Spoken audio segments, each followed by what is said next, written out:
We walk the path of the brave, through the fire, through the waves, where the stars light the way. The path of the brave. The mountains rise like a crown on. I'm almost done with the new edit because you're right. Now that I've seen that double take on Eritreo's switchover, now it annoys the fuck out of me. It's like, God, it's literally when I go into the editor, I can identify the 0.5 second switchover, the frame flicker, and I'm like, oh, I'm gonna spend an hour to fix half a second. It's just so typical. It reminds me of theater when like the lights come up and the stage crew's still on stage changing something. Yeah, run the lights back down real quick. Yeah, so true. So here we are in the deep down. Last session, the team had met up with Twist and I believe, what was his name? Tamerlan. And Tam. Meeting up with Tam and Twist, two individuals that seemed hard at work mining and looking for something that they call glimstone. The fractured remains of asteroids and meteorites and stars that have fallen to the surface of Marquet and Exandria over the millennia, if not even longer. It would appear that King's Fall itself, the city, is built on these old abandoned tunnels and mines. Down here, we find a little bit of the ancient history of this place. Most importantly, the after effects of defeating the lesser goddess Avatar and sending it back to wherever it came from, destroying it. But this revealed a great deal of not only power related to Eritreo, but it finally kind of confirms that he is truly possibly a vessel that will absorb avatars. And the power of the sword being kind of slightly revealed for the first time.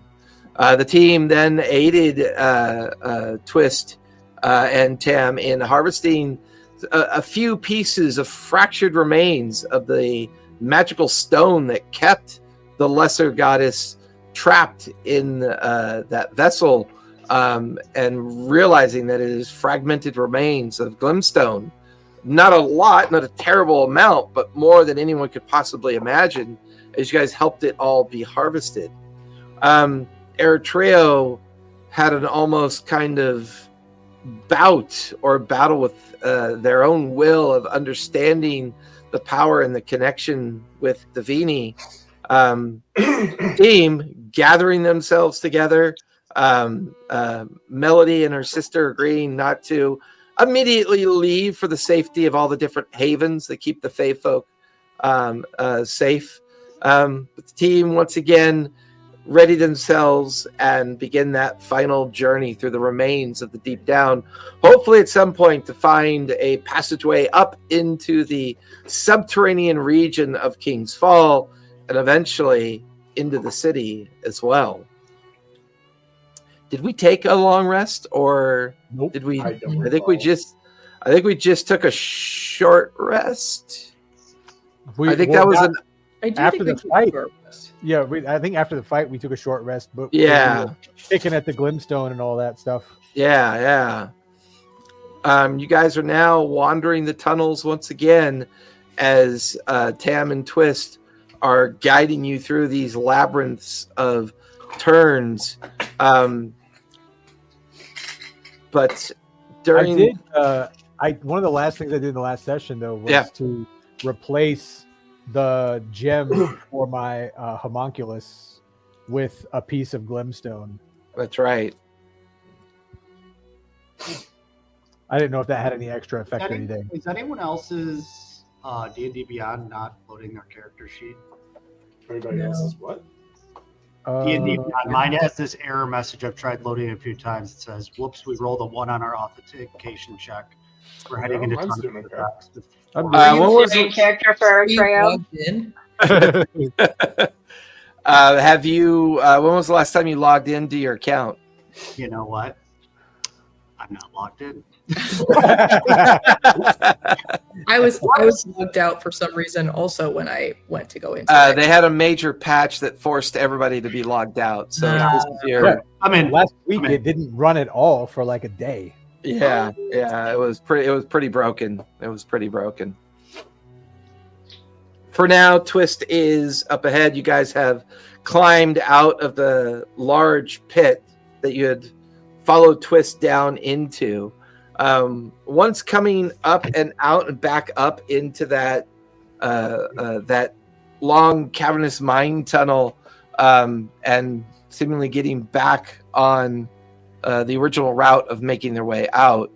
While originally there was hope that you guys could help both Tam and Twist find a better opportunity at harvesting more of the Glimstone, it would appear that what was found was enough for him, and he is now in the process of following the main trail that will lead eventually into the subterranean sewers of King's Fall and then get you to the interior of King's Fall, depending on where or what place or what location you'd like to get to.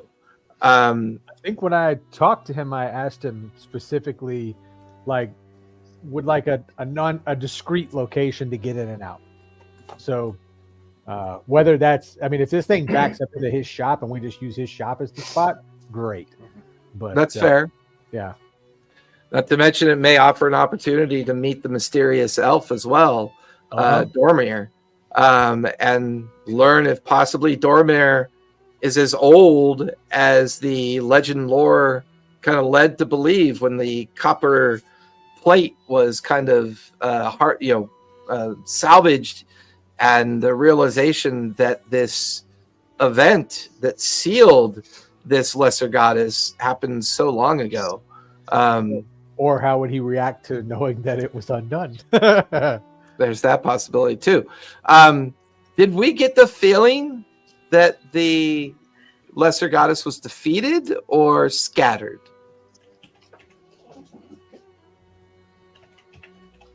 I don't think we asked. I mean, did harass. I mean, it was a Sugar is cool. more devastating. Yeah, I mean, I would say that because of Eritreo's background and nearly almost getting possessed by the creature after it was released, you definitely get the feeling it was destroyed. That the creature, the entity, probably using its power as a way to attach itself to Eritreo, and then failing, was exercising a great bit of its own power to be able to do that. So you do definitely get the feeling, Karina and Eritreo, that the creature did get destroyed in the conflict. So at least that part feels a little bit more conclusive. Plus Regina is still with you guys as well. It's a crowded group heading back to the surface in this place. It's Tam and Twist describe probably another day's worth of journeying to get up into the sewers and eventually get to Tam's workshop, where he can provide some relief and provide you guys with a bit of opportunity to orient yourselves and get yourselves kind of understanding of King's Fall. Although Karina has a decent idea where to go once you guys get into the city, it's still unfortunate that you have to contend with the fact that some of you do have a price on your head if you're found. So a little bit of disguise and mystery is still warranted at this point. But for now, the journey through the tunnels is known to Tam and Twist. So the remainder of this journey is yours to do as you please. If you want to have any conversations, interact with any of the other party members, you have that ability to do that for the next few minutes if you choose to. Can I talk to the professor? Ooh, that's always fun, talking to the professor. Gotta get back to my tab there. There you go. Now I exist. You may talk to me. office hours sign is on right Yeah. now, right? It's just a necklace. He flips it around. Office hours. Yeah, like a Charlie Brown scene. I love it. Hey, Prof. Prof? What? Prof. Yes, Karina. Cool name for Please. professor. Thaddeus is fine. You're not one of my students. Thaddeus is fine. It just feels too weird. But professor. It's a very cool disc that you picked up there. That coin thing. Yes, that's I wasn't really able to make head or tail of it. I mean, obviously, it's a symbol of great power for this. I'm thinking we might be able to turn it to our own uses at some point. But was there something that you had an idea about? You know what? And Karina is going to take out the book that she stole from Jrusar a very long time ago after the fire that should have a lot of the secrets of the city, and that the DM mentioned that I should do Legend Lore on, but just like never quite got to. Mm. Oh, excuse me. How do you feel about doing a trade? I feel like this coin could be helpful for a side project, and this should contain a lot of information that might be interesting to you. Oh, absolutely. I mean, you don't really need to trade me for this. I mean, everyone can access this, surely. But what was it that you have there in your book? It was a highly protected book in Jrusar that after the explosion, Kalian went out of his way, or Lavian pretending to be Kalian went out of his way to make sure it was safe. It was very hard to retrieve. I looked at it a little bit, but I haven't really had a chance to delve in. Maybe you can find more than I have about why is it so precious? I understand. I will absolutely take a look at that. That sounds a perfectly acceptable trade for the time being. That's the book you found in the subterranean library underneath the council chambers. That's right. The whole history of Jrusar. Yeah. Supposedly. Perfect. Thank you. Then she takes the coin. She kind of flips it. She puts it in her pockets. Her eyes she turns her eyes into snake eyes while she's making the deal, just to make this a little uncomfortable for the professor. What is going on? This is strange. I don't understand. Oh, no, this was an innocuous deal. Don't worry about it. This was just between friends. You didn't just trade your soul. Well, I would hope not. That would be. And she walks away. Yeah, just walked away. I love it. So casual. Just to make him a little bit nervous. I'm gonna pull up my feather. Ford's gonna sidle up to Tam and just kind of try and talk shop a little bit. Yes. Fun. I mean, look, I know you're kind of guiding us out of here and all, but yes. Well, Twist is accommodating. I'm just keeping an eye out. We're used to this route in these tunnels. We're not exactly the first time we've been down here. We've been down here before. bless the That floor. chamber, on the other hand, is a chamber that's never been in. And watching you and your friends was intriguing. What is the deal with your one friend there that seems to be bound? The one I think you call Regina. Friend is a very generous term for that person. I would imagine the word friend with someone like you, Fawn, is generous in general. Fair, yeah, you know. You But are a bounty hunter, aren't you? I am. I recognize the signature look, of course.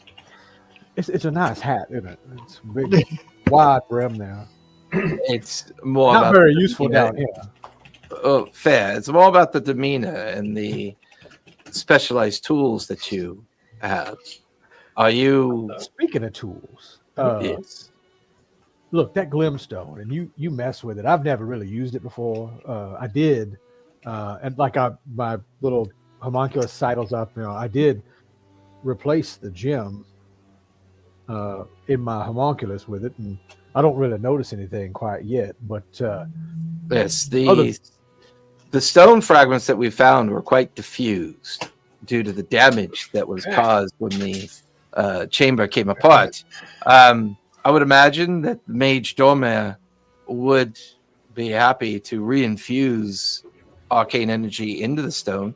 I would imagine then you might see a difference. You must understand, up until now, this Glimstone has been theory for the most part. So you're saying if I was to try and work some of this into,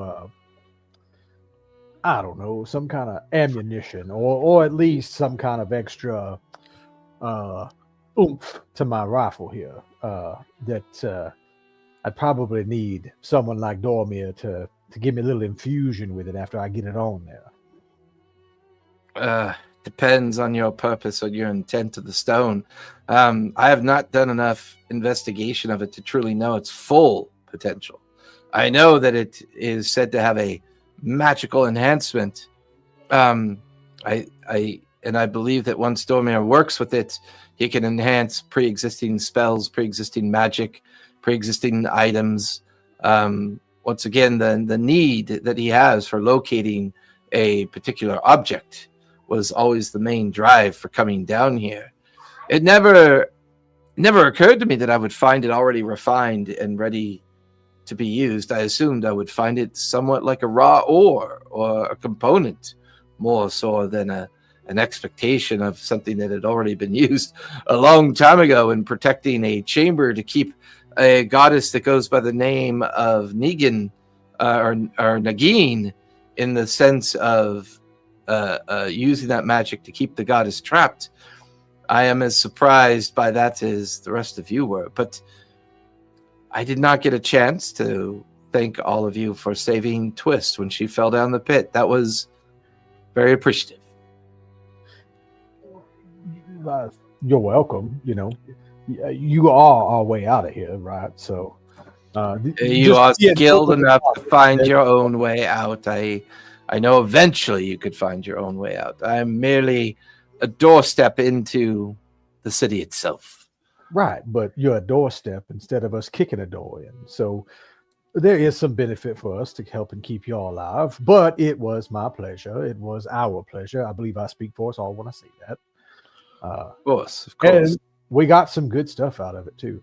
Now, if they were using that Glimstone to keep the goddess, demigod, whatever that was, I guess we destroyed it. If they were using the Glimstone to keep it there, you reckon it could be used for something opposite purposes, like opening a door? I don't see why not. I mean, really, it's a stone designed to enhance power. Rather than needing a great amount of it for enchantment purpose or magical purpose, you merely need a small, tiny amount to make it work. You're giving me some ideas. I appreciate it. Now, I assume that what we found there was payment enough to get us out of here. Oh, of course. I would not even warrant such arguments. Saving Twist's life, the amount that we found. Once I meet up with Mage Dormir after our return, I'm sure it'll be more than enough to accomplish the task he had at hand. Did that whole vision of Dormir in the past get communicated to all of us, or was that? I think so. I think it was. I took it in my notes, but I wasn't sure if it got communicated to us, because now Forn's going to ask the obvious question of if he looked like this fella that buried this temple. He's still around, and I'm just curious whether we go telling him, "Hey, we found this buried underground thing that I suspect centuries ago you tried to hide. We found it, perhaps killed it, and here's some Glimstone we found while we were there." How do you elves want to react? Well, elves are always interesting. The notion of the past for us will feel historical, but the notions of the past for elves feel like it just happened yesterday. If for whatever reason they did that ceremony to contain what they thought needed to be contained, and you and your friends, successfully destroyed whatever it was, perhaps that will be enough to convince Dormir not to be concerned about the outcome. Maybe they didn't have the ability or the power back then to be able to destroy whatever she or it was. Or is that really all that he was trying to bury there? More parts of a single whole, perhaps. Burying the past, burying... I find it interesting. Where did that temple come from? Why was it built here? Where did this goddess, this lesser goddess, come from? Why the struggle? Why the angst? When did this seem to happen, and why? There are more questions than answers. I would agree.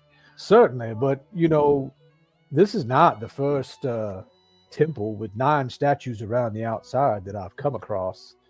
Even What do you mean? Weeks. Remember, I told you, you was talking. Oh, about yes. out in the wilds, out near Yodeland Wilds, yes. And we came across this temple, and the weird thing about it all is this whole 9 statues. Now, they weren't the same statues, but it was 9 statues in a circle again. And this time we had this crazy beholder trap thing in there. Supposing we hadn't come across that, and whatever leaked that area and was making that beholder decompose, supposing we weren't there. Well, I would imagine the sarcophagus would have fallen into the lava. Right. And destroyed it. Well, the thing fell down into the lava and came right back up and fought us, remember? So he grabs you by the arm and lets everybody else pass, so that you and him are now like a solid 40 feet behind everyone else as they're continuing to follow Twist further up. You do realize, of course, I believe your friend Eritrea is to blame for the goddess's recovery. I unfortunately am under the belief that Eritrea had not been there. There would have been no opportunity for it to expend its power and seek him as a vessel. Therefore, would have destroyed itself in the lava down below. I don't mean to say it in a negative way, but your Azamir friend is interesting. He's no more trouble than I am, which I guess is not very convincing. Well, yes, but to your point, the whole reason why that lesser goddess rose to the occasion is because it saw an opportunity reestablish itself here on the material plane. I think had we not come across it, it would have destroyed. I think it was designed as a failsafe. When things came undone over the era of time, the device was meant to fall into the lava and destroy itself. I think this strange crossroads of coincidence is what gave it a moment to almost free itself completely. I guess next time I won't read the script, because that seemed to be the final draw there. It did seem to trigger him for sure. It sent him back. Certainly triggered him. Well, like most things that are described as vessels or ghostly harbingers of other things of power. I mean, I am intrigued by this idea that there is a connection to yet another temple, and that Eritrea seems connected to this thing that you call Davini, this idea of First of Azamar. I mean, I've personally never heard of such things before. Didn't even realize that they were possible. Well, speaking of vessels, I'm kind of that same way, but opposite end of the spectrum. not a devil, but Yes, familiar with hags. Oh yes, I saw your hex mark that came out during the combat, during the fight. Right. I am very familiar with your affliction. Really? Twist is my... He stops, looks at you, watches everybody else continue down the tunnel. Do you know what a warlock is? A male warlock. Like, besides my friend up there that every once in a while communes with, I don't know, some black feathered goblin thing, and also eats brains. That's a Karina is dancing while this description is happening. Brings Conga down the line. Yes, she has warlock-like powers. She is someone that's looking to excel deep into the studies of becoming a more powerful warlock. Twist is the property of a hag. I keep her safe.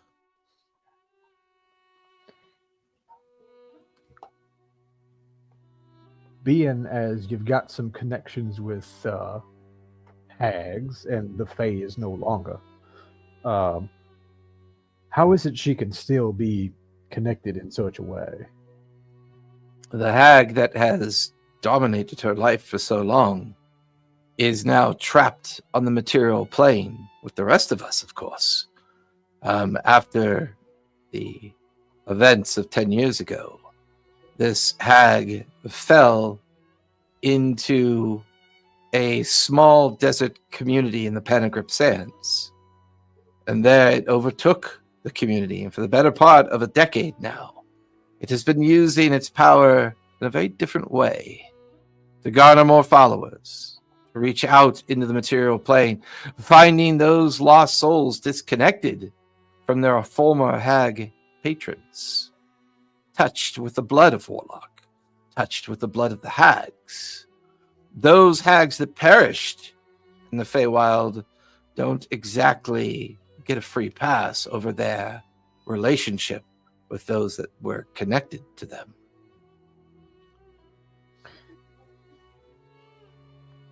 So Dormir's got this staff that's locating stuff. You've been working with him on it, but Yes. with that connection to location things, you imagine you could teach me a thing or two about perhaps locating, I don't know, let's say matching energy signatures or something like that. I would imagine, dear Fawn, you and I could make many bargains. Throws his arms around your shoulders and begins to tell you a story of how he and Dormir met. During this walk, this journey up back into the lower sewers of King's Fall, he tells you a story of a very frail elven wizard who drank too much, who practiced strange magic, who got into a bit of trouble at one of the local watering holes within King's Fall. And in an area of King's Fall known as... Where are you? Known as the Lantern Terrace, next to the Hollow Step. He found him broken and given up on life. He seemed exhausted. He seemed to have been practicing an intense kind of magic that found Dormir on death's bed. It was Tam Twist that nursed this elf back to good health under his care, and now resides in a nearby tower known as the Shardspire Tower, where he was originally from. Tam didn't realize that this was an elf that was very much ingrained and ingratiated into King's Fall. But with the recent activity of expelling or arresting Fey folk, the word going out that Fey folk are not welcome in King's Fall. The new council and people in charge of King's Fall kind of changing the very direction and intention of the city recently, and becoming much more insulated from the effects of what's going on in Marquet. Seemingly marching to their own tune, he found himself in a unique situation. He could not return Dormir to the council, and he could not keep him safely hidden, so he returned him to his tower, and from there in the Shardspire Tower, him and Twist nursed him back to health. Moving between Tam's workshop and the tower, kind of keeping him secret, keeping him hidden away as the political mood of the city began to shift. Interesting. So this new shift in King's Fall, it's given no love to any history. Dormir's been here for 4 centuries. He's been here a long time. Probably since the true founding of the city would be my guess. That vision that your friend had, that he will be interested in that information. I'm not even sure he remembers. He's never mentioned it to me before. I wonder if he's never mentioned anything like that to you, never mentioned anything about his history to you. Are you certain that he is who he says he is? He is really Dormir? Considering the company that we could keep, are any of us certain of anything right now? And that's why when we had our little meeting, I suggested we put our hands in the moonbeam. I would recommend that be something you keep in mind, trying to find allies in the city. You know anything about undoing a true polymorph? Not my specialty, unfortunately. Dormir may know something. He's a true mage. Perhaps he can even craft a device to make it possible, or at least maybe a device that is easier to use at identifying things. I'll keep that in mind. Of course. There's been some interesting times. You guys are now wandering up stairs and scaffolds.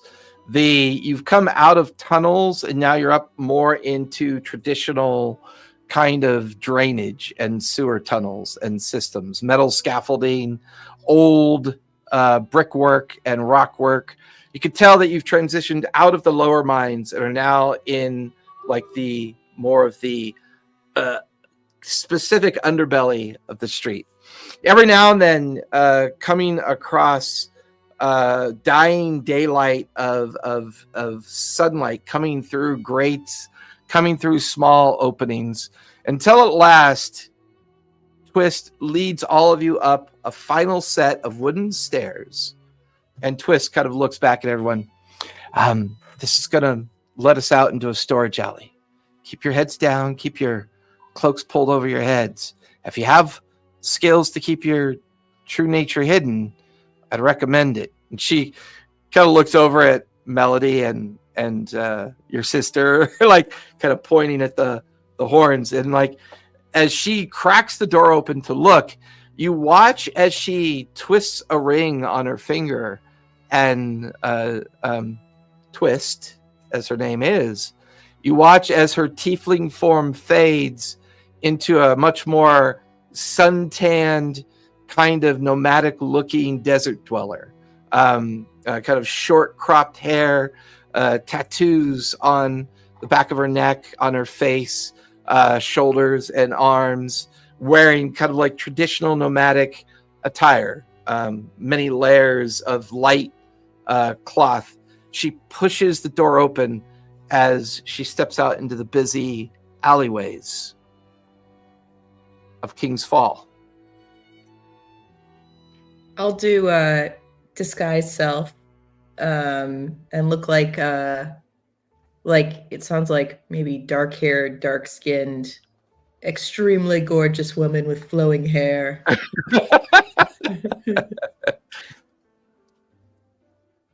And I'll dismiss Giselle because it sounds like she'll stand out here.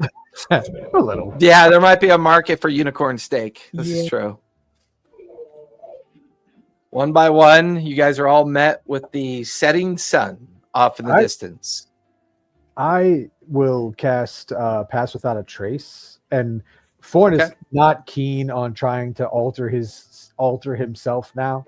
Like, I had used Disguise Self before, but after the events and with changelings and things, he's kind of like, he's not going to hide who he is, but he might just hide him completely. Yeah, gotcha. Well, give me a stealth check Okay. as you've got Pass Well, Without let a me- Trace up. I gotta roll it first, right? So, Oh yeah, casting roll. I forgot it's a spell. hey, Oh, yeah, I gotta do that for disguise self too.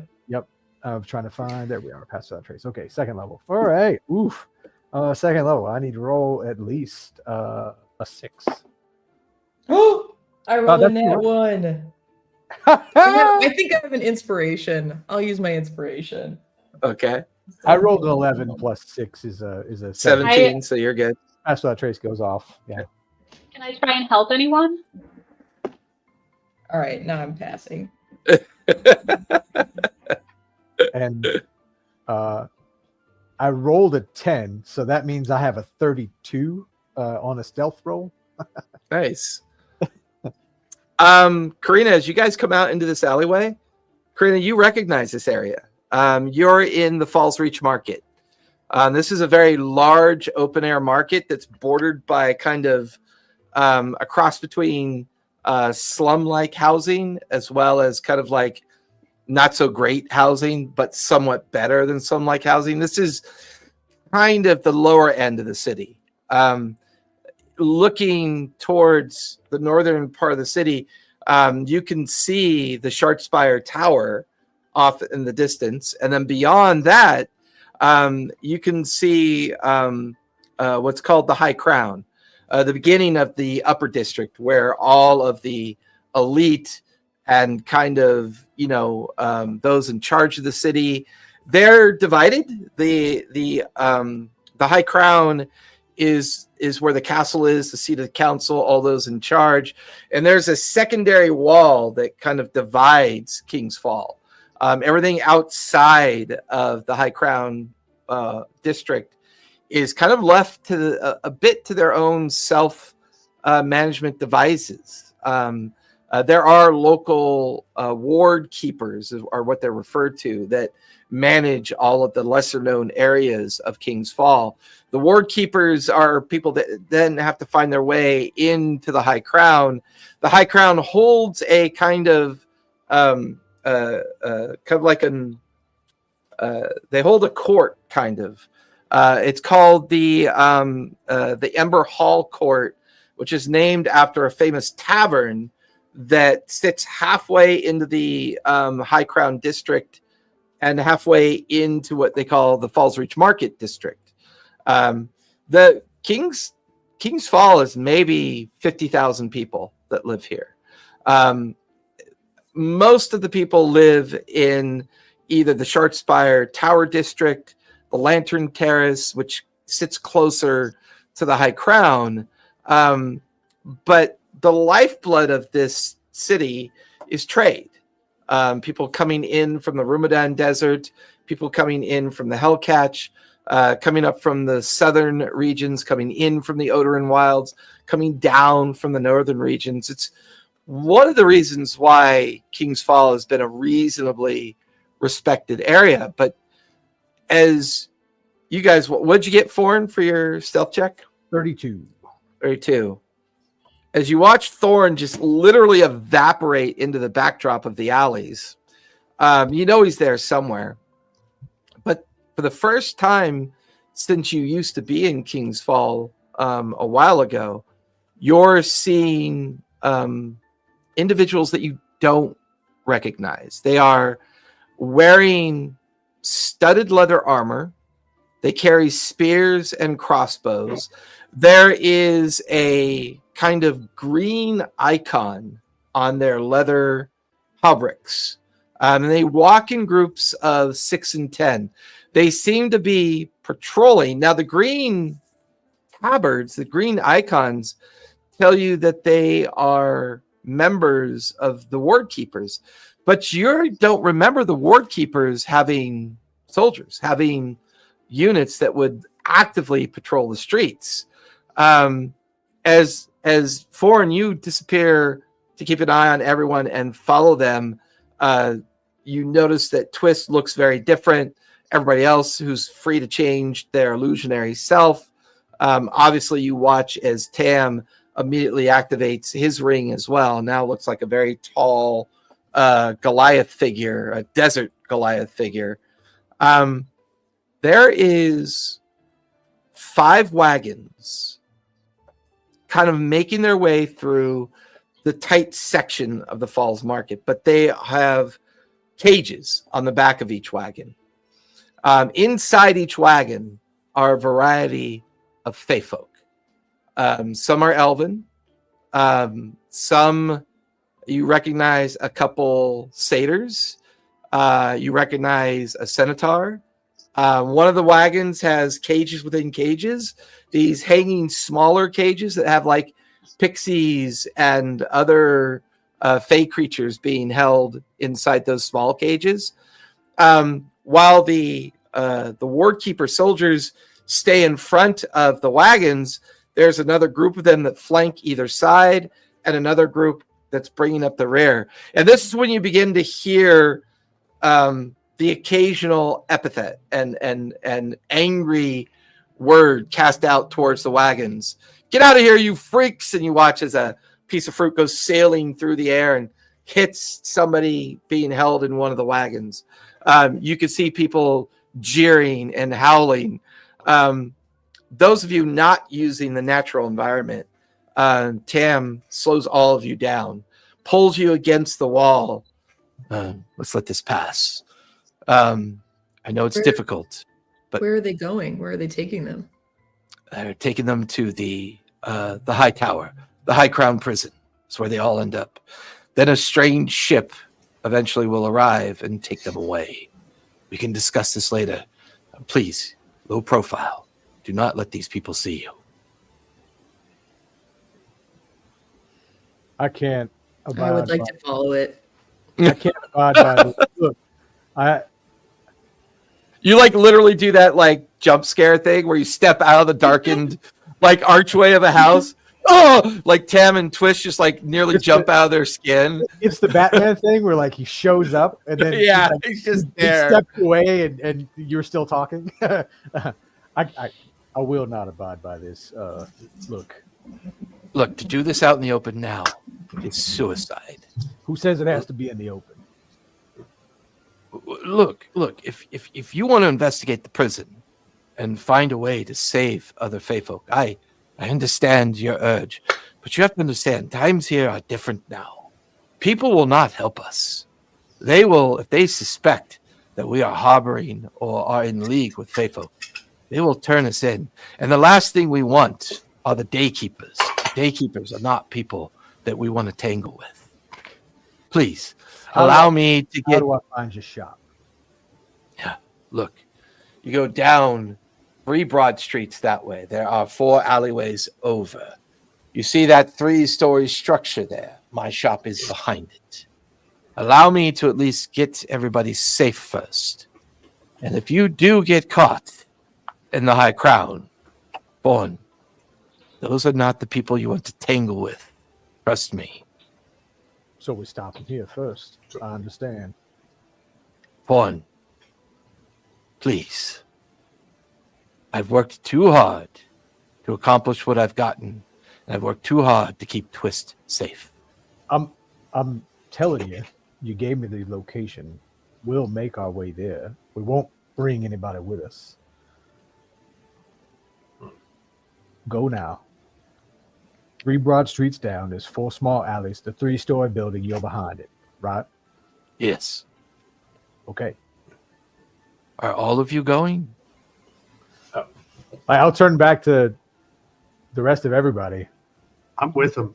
I'd like to go. This is not the first time we've had this situation No blowing the ship up this time, Professor. I actually Do I have. have experience? Just blowing up a tower. Professor goes, mediocrity is the death of civilization. Mediocrity. Karina, this is all new to you. The last time you were here, it wasn't this advanced. This was, it was the kind of idea that people were just like not acknowledging things that were going on. Now there seems to be an active excuse me. There seems to be an active participation in rounding up people that have been in hiding.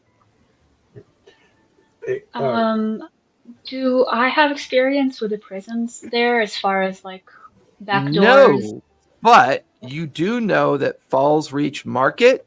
You do know the ward keeper. He goes by the name of Simon Fell. Simon Fell. And that is SIMONPHELL. Simon Fell. You know him.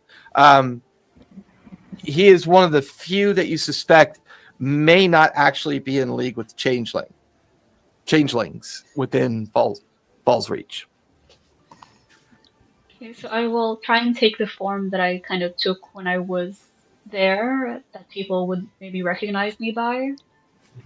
And I guess I should start by talking to him and see if he has any advice for us as far as like, maybe not directly asking for back alleys, but just asking what happened and kind of like what is the context around the sudden change. Are we traveling through the area that he's the warden of? Yes, he is the ward keeper of the Falls Reach Market that you're currently in. It would take you're watching the wagon slowly meander through the street.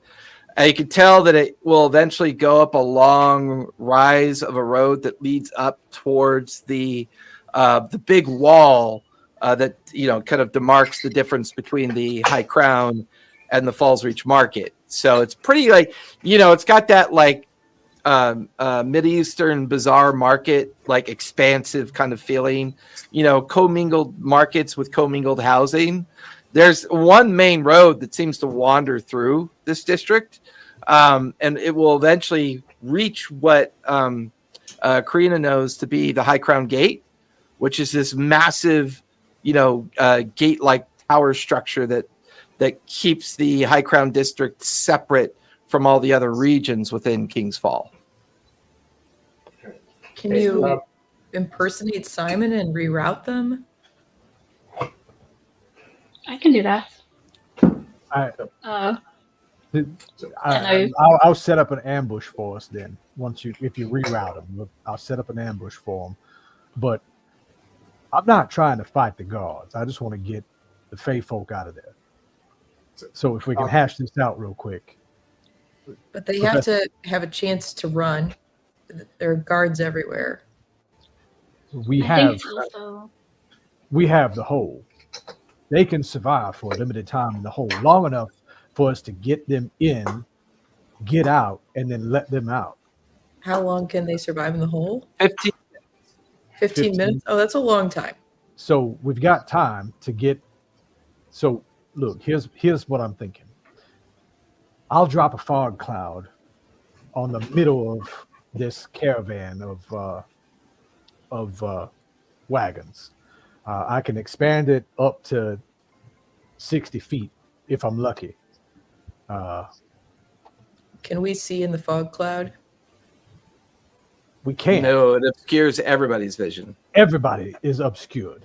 So if we make noise on the outside, somebody runs the distraction on the outside, pulling the guards towards whatever commotion they're causing. Me or someone else who can fly can drop in, crack out the hole, pop it open, get our friends in the holes, pick it back up and be gone. And we're left with 3 empty wagons now. Can I do a history check about what would be the most natural distraction that would kind of rouse the least amount of suspicion and cause the least amount of trouble for somebody else? I mean, give me an insight check on that with advantage because you are in King's Fall.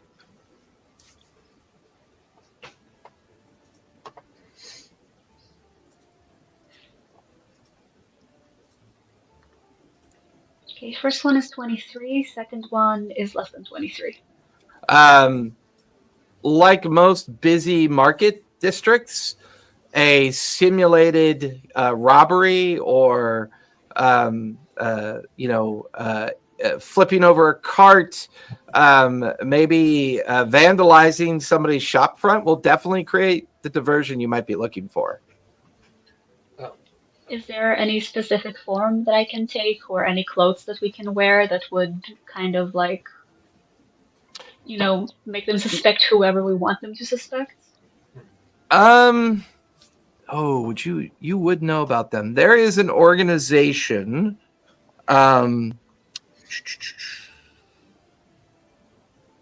Yeah, you would know about them. There is an organization. They are called. Well, give me a history check. I want to see if, because I know there's certain districts you spent more time in, but give me a quick history check. Okay, and still advantage because it's King's Fall. Yes, because you are in King's Fall. My first one, Yeah. my first one was 20. My second is 27 because it's an S20. There is an organization called the Ember Hands. They are currently leading a kind of simmering revolution within the city. They were very unhappy with some of the decisions that have been made over the past year, and ever since then, they have been kind of they represent miners, dockhands, smugglers, with a kind of Bokiro status, that have been fighting against the recent change in political conditions within the city. An Ember Hand would very much be dressed in traditional desert attire, but they have a tattoo on their face of a kind of a hand, a fiery ember-like sigil on their face. Those are the ones that are in open rebellion against King's Fall. You get the feeling that any of these Wardkeeper guards would be forced to react to seeing anyone that looked like that. Can I? Rena pulls out the Sharpie. Gonna draw this on everybody's face. Could I perhaps offer a less a plan with fewer moving parts, shall we say? Perhaps a simpler plan. Ford, does anyone here have the ability to cast a minor illusion? Preferably more than once. Ford, anything there? Yeah, I can do something like that. Yeah. Okay. What for? Why don't I can literally just make you invisible. You're already a Fae. Why don't you just fly in there, explain the plan to the people, and have them crowd into the portable hole? You could just cast a minor illusion to like an unmoving image at the back so that they don't appear to have vanished. But they're cages is the problem. I mean, my concern is that it's a cage. It's not a. I mean, I could It's go. not. in It's and- not a. It's not a walled-in thing. If it was a walled-in thing, I'm right there with you. I got you. I mean, I I'm could more- go in and I could attempt to break them. No. It's. Have you seen a cage, Professor? Your room in the mansion is a cage, right? You know that they're see-through all the way through, right? All sides. Don't you put baby in a corner. No, he answered his point of having a cage, like a proper bird cage. We treat names as a form of cage. I might have misheard and thought that they were being transported in cages within wagons. So Yeah, they're in holding pens. They're Like- built in wagons. So prisoner pens. I'm wondering. I also want to hear your opinions on this. I would like to try to find a way to get a little bit familiar with one of these guards transporting these Fae. So then I could scry on them later. We could find out more about where they're coming from exactly, more about their plans, and we could stop a little bit more of this in the future. But I'd like to get a little familiar with one of them. If maybe we could identify who the head guard is, I could try to speak to him as telling him, "Oh, I love the work that he's doing here. This is incredible." Give me a perception check while everyone else is kind of putting a plan together. Twist and Tam would like to take Regina and Melody's sister safely to the workshop in case things go sideways. So you watch the four of them disappear and head through the alleys towards Tam's workshop. Also, about Go ahead. Regina, real quick. Remember how a long time ago I told her to read Anne of Green Gables? Yes. I keep feeding her the next book in the series, so that's what she's doing with her free That's time what's now. keeping her distracted. I love it. Okay. Now she's reading We're opening Anne a of book Blue. club. Yeah, now she's reading Anne of Blue Gables. I got. No, hang on. And of Red Rafters. There you go. Anne of Red Raptors. There you go. What'd you get? 18. 18. So as these wagons are slowly creaking by, Tam and Twist and Ariana and Regina use the back parts of the alleys to head on over towards the workshop. And you could hear Foreign, Karina, Melody, and Professor Jabatros putting together a plan to quickly insert themselves in, get everyone safely hidden away, and hopefully retrieved and out before a real fight can get started. Eritrea, you wander to the edge of the crowds of people that are watching the wagons go by. You notice one particular guard who's slightly taller, slight of build. There's a feminine silhouette to her, but you also notice that she's kind of issuing orders to a couple of the other guards, kind of rearranging. You can overhear her call out, people's names to keep an eye out for things, watch for distractions, watch for people attempting to break these individuals free. This feels like the person you want to talk to. So as I'm kind of walking alongside the Miss, I just want to say I love what you're all doing here, and I'm wondering if you need any more help. Is there by chance a $50,000 signing bonus? All right, D6 D6 inspiration for that one. She just kind of looks at you with her head kind of tilted and her heavy kind of King's Fall accent. Who are you?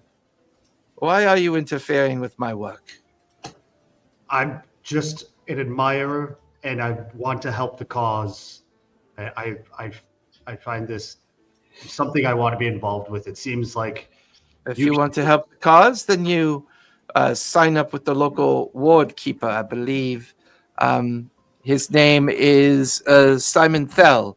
Simon Fell. He's got all the necessary requirements to understand what should be done here. And if you have names and locations of people, and she kind of like, you're a pretty tall guy. So when she kind of like, she's like stepping into your space and giving you a very kind of harsh up and down look. And you can tell that she is judging you. Like she is like passing judgment on you. She stares at you and kind of smells at the air around you. I don't know who you are, but you have been underground in the sewers. I could tell by the smell. What business do you have down there? Why were you down there? I figured it was a hiding spot for these freaks. Are you a bounty hunter? Is that why you've stepped forward? Are you looking for a handout? I'm not looking for a handout. I just believe in the cause. She begins to kind of unwrap her face wrappings, and young human individual with really bright and deep blue eyes. She has these tattoos on the edge of her collarbone that kind of creep down into her leather armor. You've seen these tattoos before, Eritrea. These are the kind of tattoos that the Iron Collective wear.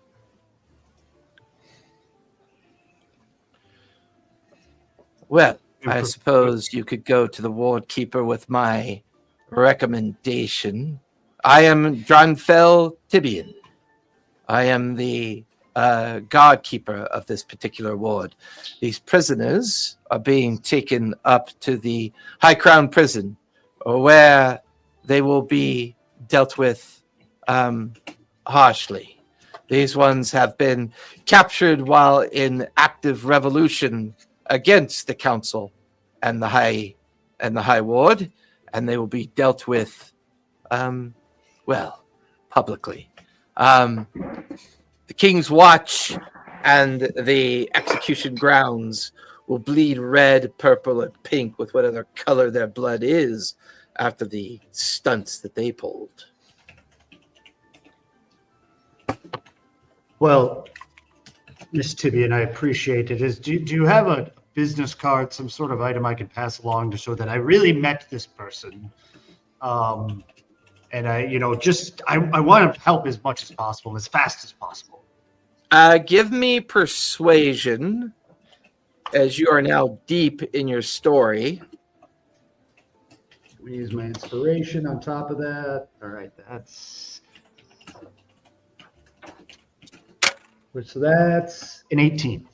Yeah, I rolled a pretty shitty insight, so she just kind of stares at you up and down, and she reaches into the interior fold of one of her garments, and between two fingers, she pulls out a coin. It's a brass coin. It's not a particular coin of value. And she hands it off to you. These are merit coins, of course. Only the captains of the districts are allowed to hand them out. Give this to Ward Keeper Fell. He will see to it that you are dealt with according to his wishes. Thank you, miss. Thank you. I hope to work with you more in the future. She brings her wraps back up around. She raises an eyebrow, stares at you like you're the last piece of meat in a very empty bar, and just kind of puts her face cowl back on and kind of steps into line with the rest of the guards that are marching alongside the wagons. So while that was going on, the four of you, do you have a plan hatched yet? I definitely have a plan hatched. And we know how well Forn's plans tend to be executed. You know. Forn's like, yeah, but it was like 4 levels ago. I'm slightly better now. I'm being super honest, and I've given all the details. So, you know. Do we want to pretend to be the Ember Hands just to kind of like make sure that we and the people that we are here with don't get associated with it at all? Can you? I mean, I'm not planning on being seen. I think the concern that I We're have doing with a the fog distraction. cloud is that we Part won't of be the able to see anyone to get them out of their cages. So if we, my thinking is, if we put the fog cloud in there, they're going to stop, right? But if I can center the fog cloud just around the cages themselves and not the whole damn area, then the cages are what's hidden. We can use that distraction to then draw the guards off with somebody or some people, while the rest of us go about emptying the cages. Quick question. Do we have time to check the cages for any spells? Because I feel like a cage containing Fae probably has some kind of enchantment on it. It's a pretty good insight. I would say you can try and give me perception as one of the wagons goes by. See if you notice anything on the cage. Well, you're disguised as somebody else. Don't you have like detect magic? You could just walk by with detect magic. You could. Let me see if I have detect magic right now. You have it all the time.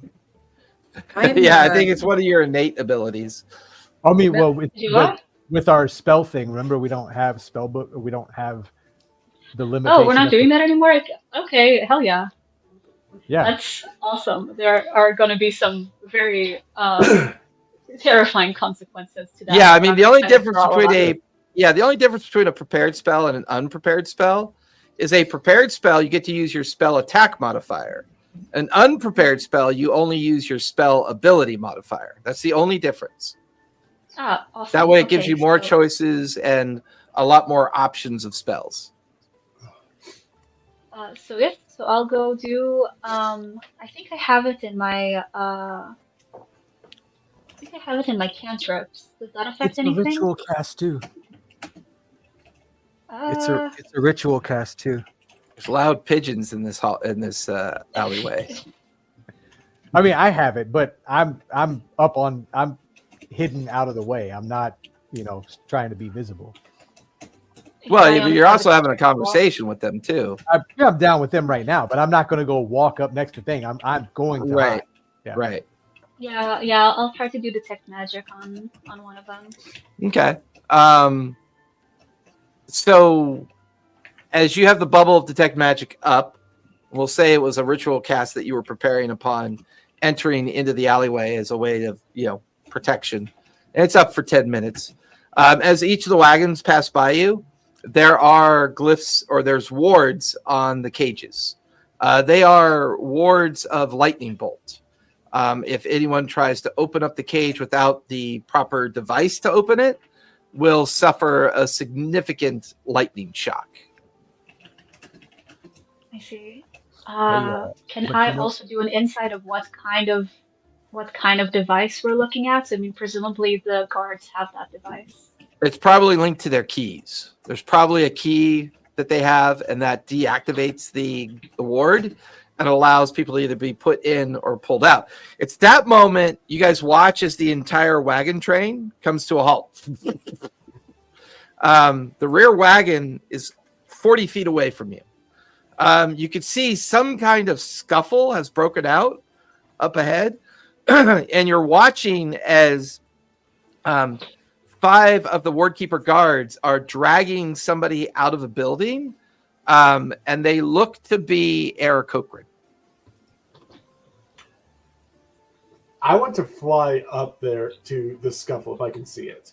Okay, are you being stealthy about it, or No, not at all. Okay, I mean, you Uh, could if you- you wanted, but What was that, Kurt? you could if you wanted. I cast pass without a trace, so it would still Oh, okay, be up. no, You sure, would get a we'll plus do 10. that. I'll kind of sneak up on them a little bit. I want to see, first off, if the Aarakocra are attempting to help or if they're like actively trying to harm the prisoners. As you see the scuffle break out, give me a stealth check. You get a plus 10. As you quickly use the crowd and the edge of the buildings to get closer, it'll immediately take you past Eritrea as well. All right, I don't actually have to do all that much math. That is a 19. Total? Okay. Yes. As you are moving I'm your way sorry, through the I just- crowd, Give me 1 second. I fucked that up. It's because I have a disadvantage on stealth, and I was paying attention. I did something wrong. Let me redo that. And Okay. I read that as a -4. So let me see what that was. That was a 27. -4? Let me reroll. How have you made it anywhere? So Never 23 and a 27. He doesn't So, sneak. yeah, 23. gotcha. 23. Oh no, mine is 4, not -4. That's what Oh my Mine god, is -4 is Yeah. Yeah, mine was Yeah. a. just walking around with air in horns. the same place. I'm blaming my not wearing glasses and seeing the disadvantage icon on there. And I was Yep, like, yep. oh shit. Well, okay, but yeah, it's a 20. As you push through the crowd, you come up to where 3 of the guards have grabbed this Aarakocra by the arms. A 4th guard comes away from the front wagon to put these heavy shackles on the wrists and ankles of the Aarakocra. The Aarakocra kind of looks like an osprey type of, like, gray and white feathers with a very kind of like falcon osprey looking appearance. They're wearing kind of nomadic clothing, and you can tell that they've been injured in the scuffle. One of the guards is going on about aiding and abetting hiding members of the Ember Hand, and that you'll swing on the you'll swing for this one. They are then kind of dragged over to the back of the wagon. You watch as one of the guards pulls a key out of their pocket, jams the key into the wagon. There's a spark. The wagon door opens, and the Aarakocra is quickly and very unceremonially. Before he has a chance to remove the key, can I try to hit him with poison spray? Out. Let me see. I'm gonna check the range on that. I believe it's 30 feet. 30 feet. Whew. I mean, it's a pretty decent stealth, so no one's going to see this coming. Poison spray is a single target, though, right? Yes. Okay. Go for it. Make the roll. All right. And okay, it's. I'll take a screen cap on my thing. It's weird because there is no defense. It either hits or it doesn't. But yeah. Right. Ooh, nat 20.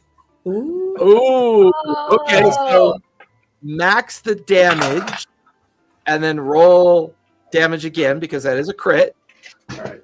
So let me see that. I don't have my dice ready, but that is 24 plus 2d12. Good Lord, this could kill him. 24 plus 14.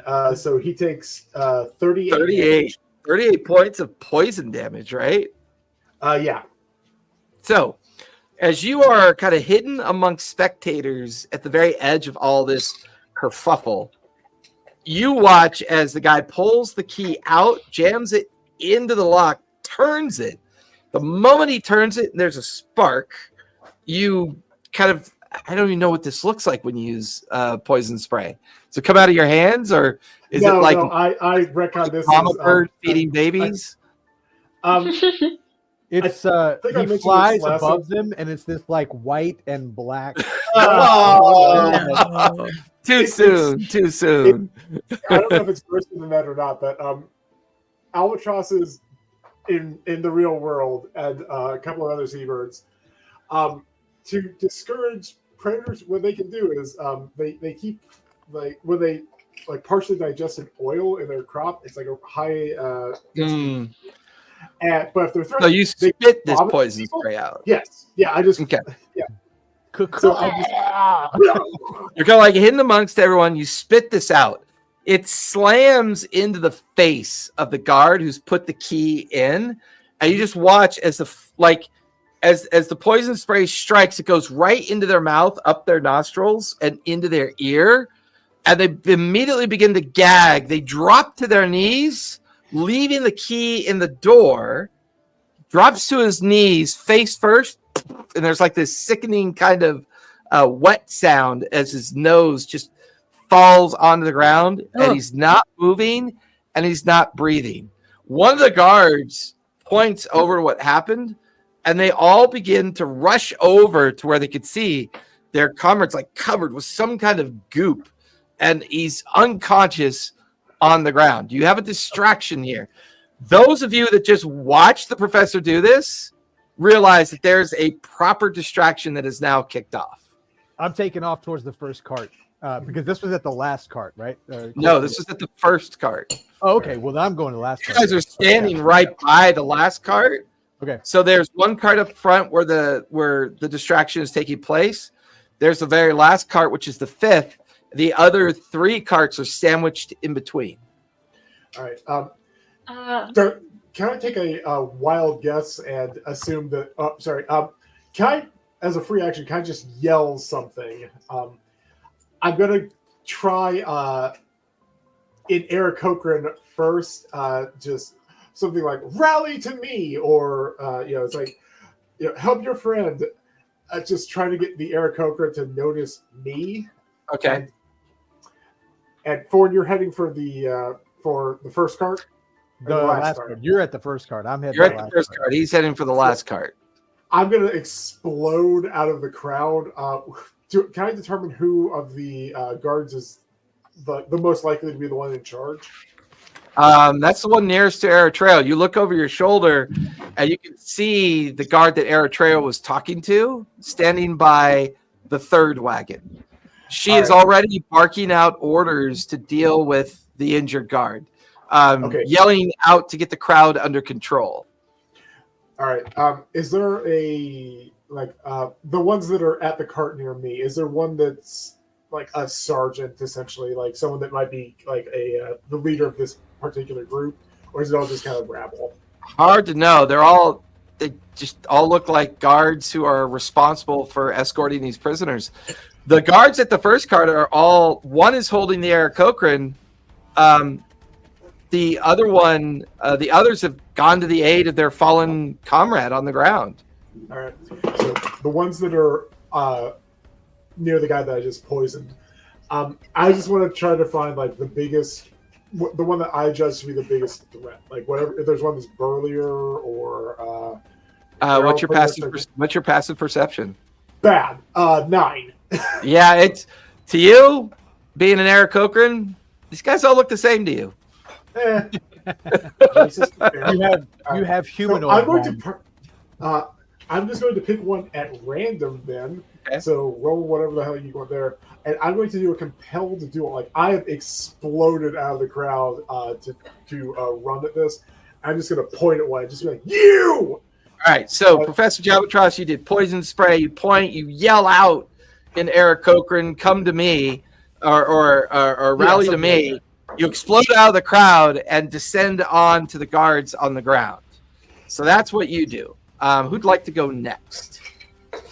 Assuming that Karina's told us about the key issue, I'd love to just like run up to the nearest guard and grab his hand and try and cast suggestion on him. Yeah, absolutely. That's a wisdom save, right? That's right. That's a 2. That's going to fail. Okay. You run up to a guard. Who's kind of looking up ahead at the kerfuffle, and then feels you grab his hand, and he looks into your dreamy eyes, and he just gets this dopey look on his face. He lets his spear fall to the ground, and just kind of looks at you like, yeah. What can I do for you? Is everything okay? All right. I know I have to roll to make sure it works, but it's only second level. Yep, 12 or higher. So, okay, that's a nat 20. That means not only does that go off, but your next spell automatically goes off as well. Love that. I'm gonna say, because suggestion allows me to suggest a course of action to this person that is up to 25 words. Okay. Get me a key and help me unlock as many cages as you can. Okay. Yeah, that sounds great. He reaches into his pocket. He pulls out the key. He's got this dopey look on his face. He puts it in the lock, unlocks it, opens up the door. There you go. All right, keep going. Well, I only have one key, but I can ask my friend. And while the scuffle's all breaking out, he just kind of dopily walks through, walks over to his friend and asks him for the key.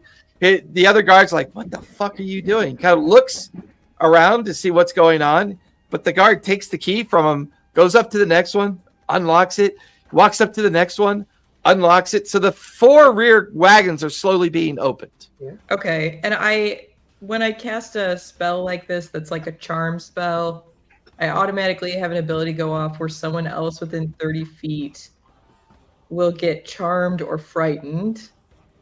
How does this thing work?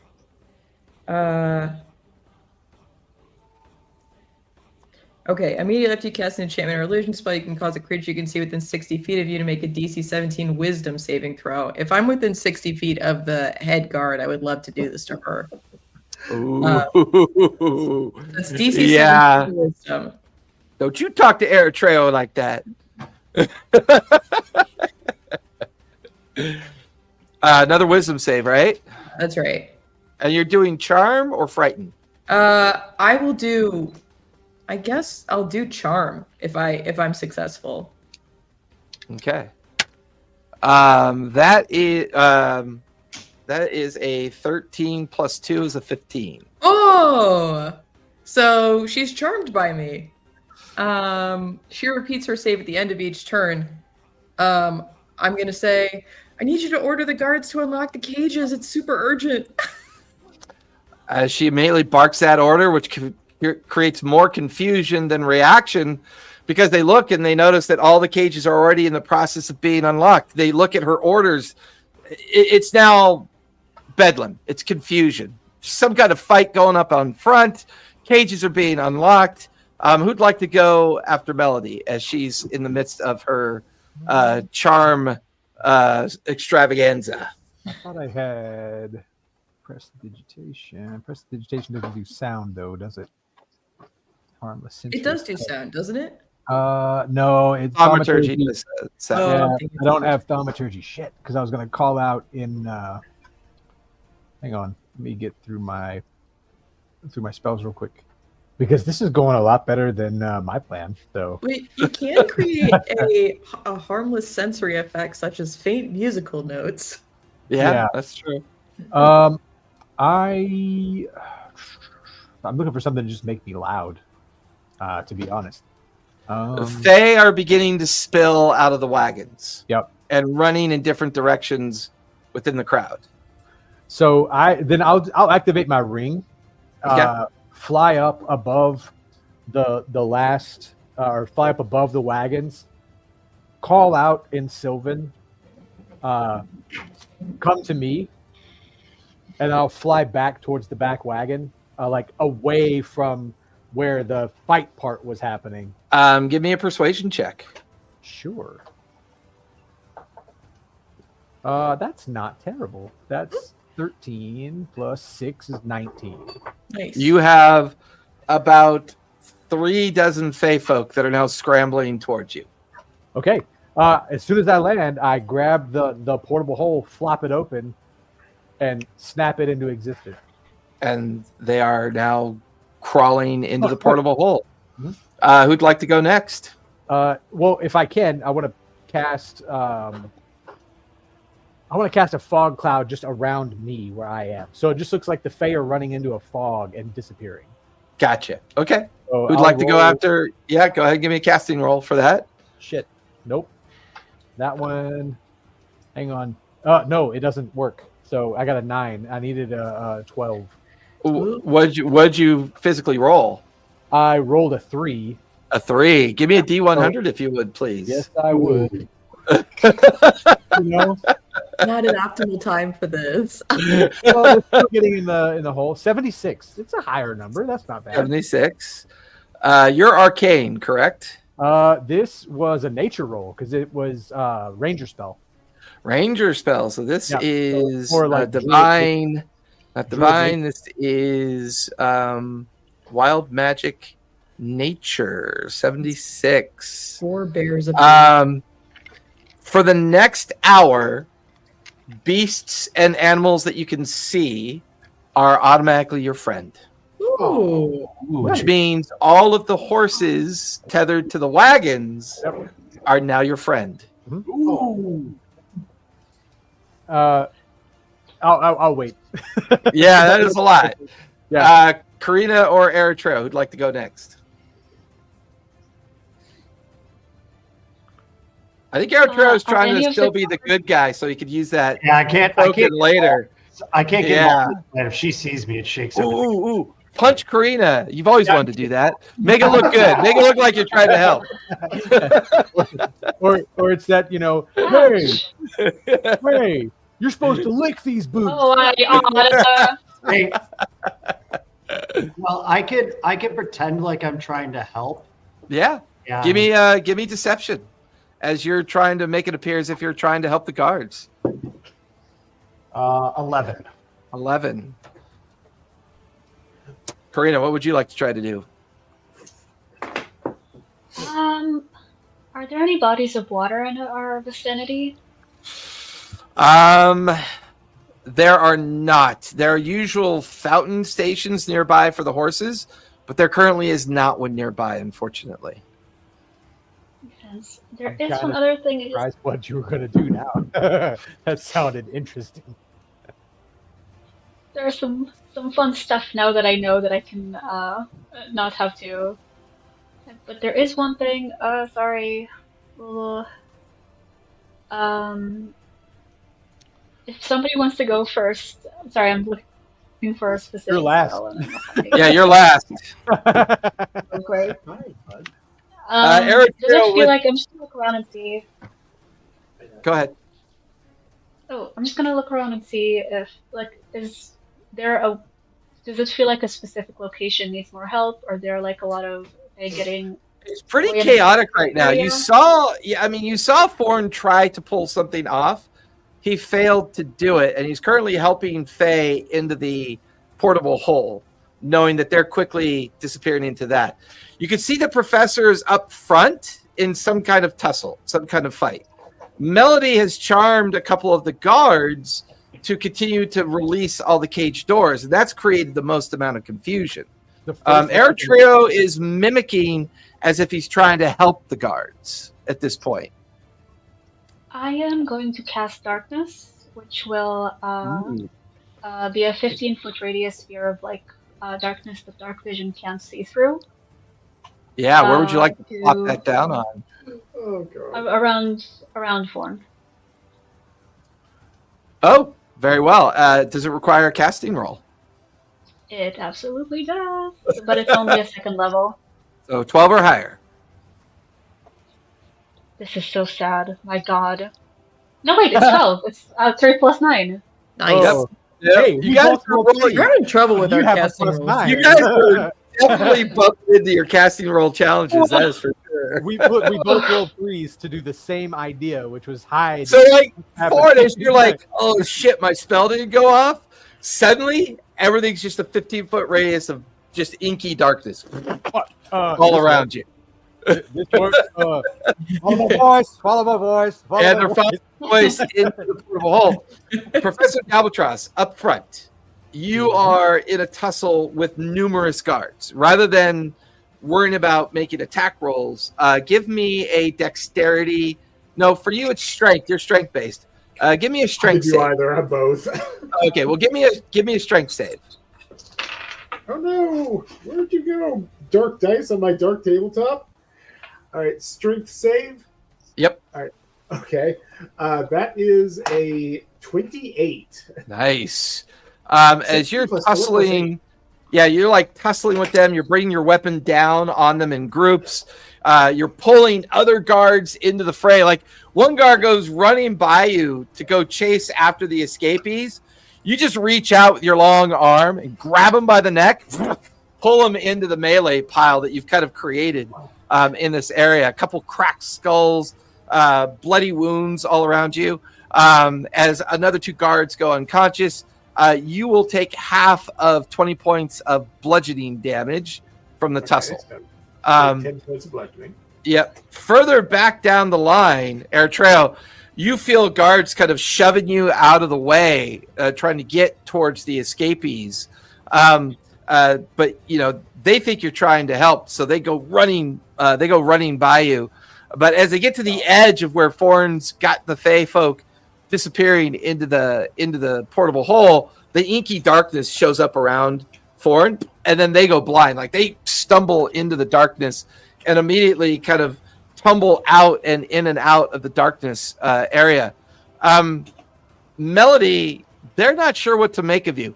At first, a few of the guards see you like talking very cheerfully to the captain, who is like barking out these bizarre orders.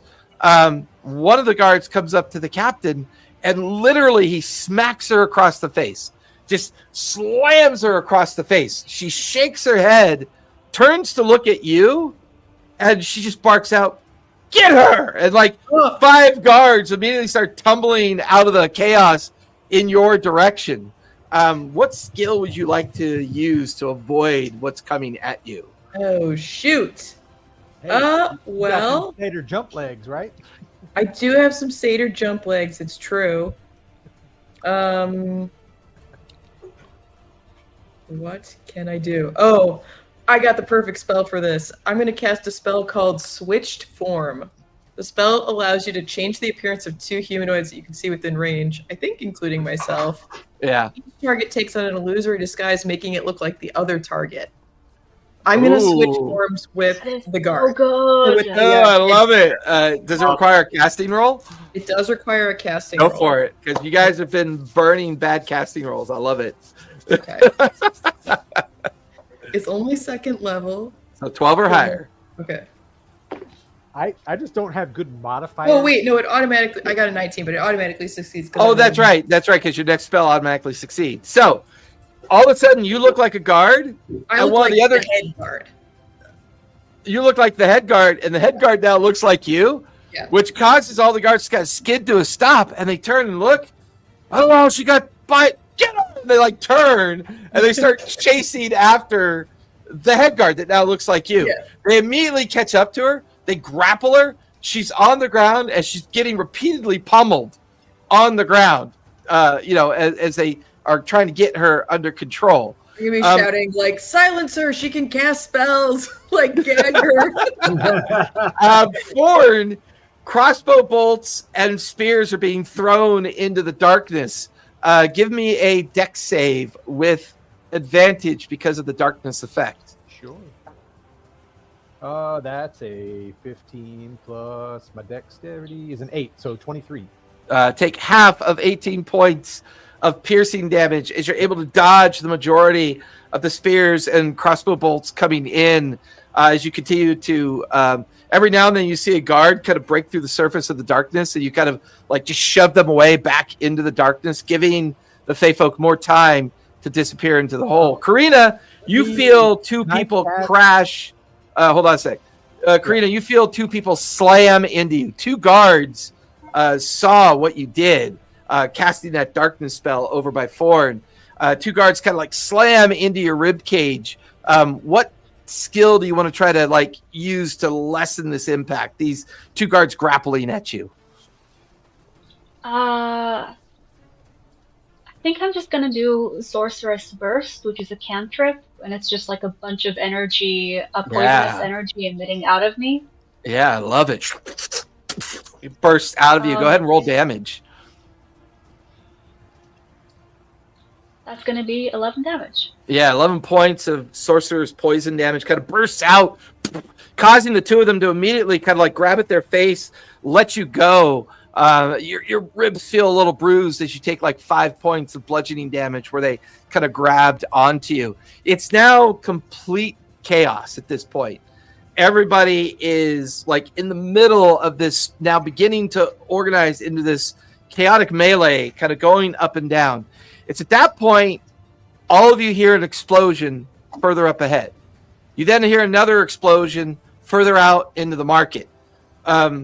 Eritrea, from your vantage point, you look up, and on the roof line of the alleys, you see these halflings kind of pop up on the edge of the roof.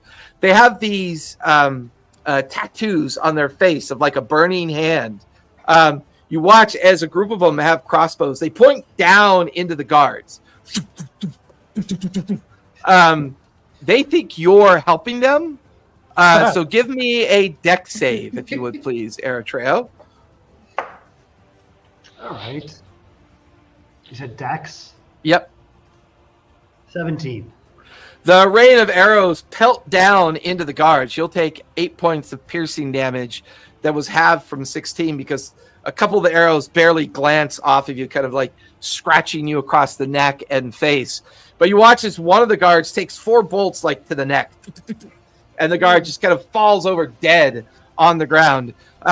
You watch as another guard yells, points up towards the top of the building. Emberhand! Emberhand! Take position! And more of the guards, more of the chaos is now ensuing. You can hear more explosions out in the market that goes off, creating these like secondary diversions. Back to the top of the round, Professor. You are in a major tussle with 5 guards. One of the guards you're holding on to takes 2 crossbow bolts to the back of the head and immediately dies in your grip. What would you like to do? Well, that was fortuitous. Can I Is there a cluster of guards, or are they all just kind of in the middle area? You're the biggest cluster. Most of them have spread out and either running towards the back of the wagon train. You've got the biggest group of 3 are unconscious. Another one just died. There's another 3 or 4 that are kind of clustered around you. You're fighting them and they're fighting you. Can I do a quick look around to see if like anybody is running towards the rear caravans? At this point, you can see others that have already started to run towards the rear of the wagons, but they're also getting shot by the halflings up on the buildings. All right. I would like to try to throw the dead guy in my hand at one of the guys that's running back. And yeah, give me athletics if you would, please. All right. I think it's a 19. Let me double check. I don't remember if my athletics is. Yeah, athletics is a +8. That's a 19. 19. As you toss the dead guard towards one of the other guards running away, it hits him full broadside, knocks him on the ground. There's like this sickening crunching sound at the same time. You watch crawling out from underneath the wagon this halfling who kind of just gives you this smirk. Good job! And jumps to his feet, undoes the bridles and harnesses of the horses, pulls out like some kind of whip and cracks the whip on the horses' butts. The horses suddenly bolt up and like take off into the crowd, and the halfling kind of disappears. You then see other guards now running after the horses, running back towards the wagon train. You get the feeling that chaos is now out of control. Mm-hmm. What are the Aarakocrans doing? Have they actually There was only one of them. I thought there was multiple. Okay. No, there was just one that was being shackled. You look over to see where they might be. You just see the empty ankle shackles and the empty wrist shackles on the ground, and no sign of the Aarakocran. Mm-hmm. What's a fun thing to cause even more chaos and divert attention away from the prisoners? Lawful, chaotic, lawful. All right, so I want to try to. We're such a good influence on the lawful professor. I know, right? Is a chaotic good one. Well, I think he's actually neutral good, but yeah. So there's no civilians anywhere near me, right? Like, not in the immediate area. They're all kind of scrambling away because of the recent explosions and the sounds of crossbow bolts pelting down onto the guards in the caravan. All right, let me double check something real fast. I just want to verify a thing. It's been a while since we've done Theater of the Mind. Uh-huh. Yeah, I don't have any AoE stuff, but I need to double check to verify. You have your street thing. That's actually only one person. That is inflict wounds. That's all that is. No. The one that like always we have to roll for because it'll affect all of us. Oh, that's turn undead. That's okay. Yeah, But it's not like turn undead, but impacts similar like effect. Fae It's fiends. endure the extra planar. It would turn all the Fae, not the guards, which is a bad thing in this case. Hey, isn't the cage up there still locked? The first cage is still locked, I think. No, they're before we're unlocked. Oh yeah, the first cage is still locked because the key was left in the lock because you attacked the guards before finishing unlocking the gate. I thought it was like the key had disappeared when I. No, the key was entered and turned. There was a pop of arcanic energy to signify that the trap had been disengaged, but the gate itself has not been opened yet. Okay. Let's see. But the 3 remaining ones, they're just kind of clustered around me right now? Yeah. Okay. I'm going to use my Scorch Scale Maul's ability where I'm just going to slam it on the ground and create a 10-foot radius of fire. Ooh, I love it. Yeah. All right.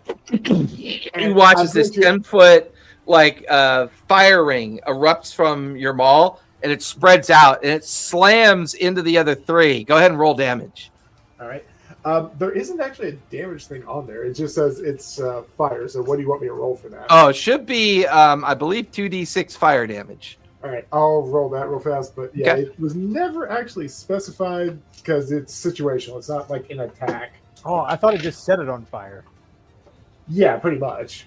Yeah. Yeah, it creates a circle of fire, but it's That's how in you. effect, That's it's not how an you attack. lit all the gunpowder on fire. Yeah, Yeah. exactly. You So used yeah, the that ball. fire will slam into them, fire. catch them on fire, and it will do 2d6 fire damage. All right, it's 6 fire damage, and just as a last thing, can I just hope against hope? Just yell out in Aaron and Eric Cochran, like, if you can hear me, unlock the cages. Take that key and unlock the cages. Okay. With that, Melody, it's now chaos around you. Guards are running every which way. People are screaming in the background.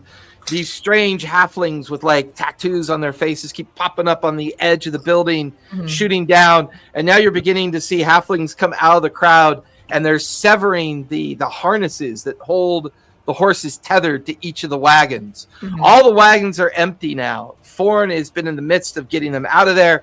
And you notice that the only wagon that has anyone in it is the wagon way up front. But Okay. guards are confused. Like another group of guards come rushing towards you because they think you're the captain. And they stop expecting orders as they look at you. Yeah, I think I'm gonna start shouting, "Guards, this is too much. We have to retreat. Everyone, retreat to the south. Retreat to the south." Give me persuasion with advantage because you Okay. do look like her currently. Okay. All right, come on. That's a 15 plus 13 is a 28. Nice. You watch as horses are now bolting off in different directions. There's panic and confusion. They're being pelted continuously by crossbow bolts. They've had enough. They gather up their gear and they begin running back towards the southern direction that they had come from. All 36 guards start running off towards the southern area. Okay. I think I'm gonna like run with them like 3 blocks. Okay. And then I think my theory is at some point I'm gonna duck into a building and be like, let me make sure it's safe, and then I'm just not gonna come back. Yeah. You just kind of like, you use that opportunity to duck into a nearby empty dwelling that looks like it's just being used for storage or something. You kind of duck underneath behind the wall, and you just kind of wait for the last of the guards to go running by. Foreign, the last of the Feyfolk get into the portable hole. You look up in time to see these halflings now withdrawing. They're leaping away. Horses are now untethered from the wagon and kind of trampling into the crowd. You watch as you hear someone yell, flee, retreat, retreat. You hear this female voice yell at the guards to retreat. They're now running by you outside the area of effect of the darkness, but one of them misjudging the horses. The horse just tramples the guard. You just hear bone and meat crunch underneath the horse's hooves as one of the guards gets trampled. But the last of the Feyfolk get into the hole. Okay, I'll snap the hole, roll it up, and then fly up to the first. Assuming I can see that one still got Fey in it. Yeah, like you fly up just in time to see out of the corner of your eye. And Eric Cochran moves so fast, you're like, there's no way that's the professor. I mean, it just moves so fast. It lands on top of the cage. It throws open the door, and you watch as 2 satyrs and a centaur come galloping and running out of the cage. And the Eric Cochran sees them come out. The Eric Cochran points towards the rooftops and the nearby alleyways, and they disappear down. They start heading down one of the alleyways. The Eric Cochran looks up in like this position, looks up, sees you, gives you a kind of casual wink, and then leaps up into the air. And in Eric Cochran, Professor Jabatros, you hear this deep kind of osprey-like voice. Get your people out of here. We came what we got. I'm gonna go down and take off on one of the side alleys and Okay. stealth and try to get out. Yeah, give me a The stealth place- check. I got 15 minutes of air for these guys. Yeah. So- How long does that spell last, Melody, when you switch places? It lasts an hour unless I want to drop it sooner. Okay. But I will say, like, it doesn't change. Like, it's gonna feel weird to touch her because her clothes aren't exactly the same as mine. Right. So they're gonna figure it out Gotcha. at some point. Good to Yeah. Are we still within the pass without a trace period, or? For you, yes, you're within that. Okay. You're within that hour. Yeah. Right. No one else is around you. Then that is a 27. Okay. So, Karina, at this point, you could see that Forn disappears down a nearby alleyway. You've lost track of Melody. Eritrea, you are near what looks to be the unconscious form of Melody. Melody's unconscious form is lying on the ground near one of the wagons, but it looks strange. Like you go over to kind of see what's going on. Your hand passes through the illusion, and you realize it's one of Melody's spells. This is actually the guard, the captain that you were talking to, and she's currently dying. She is unconscious and bleeding out from her wounds.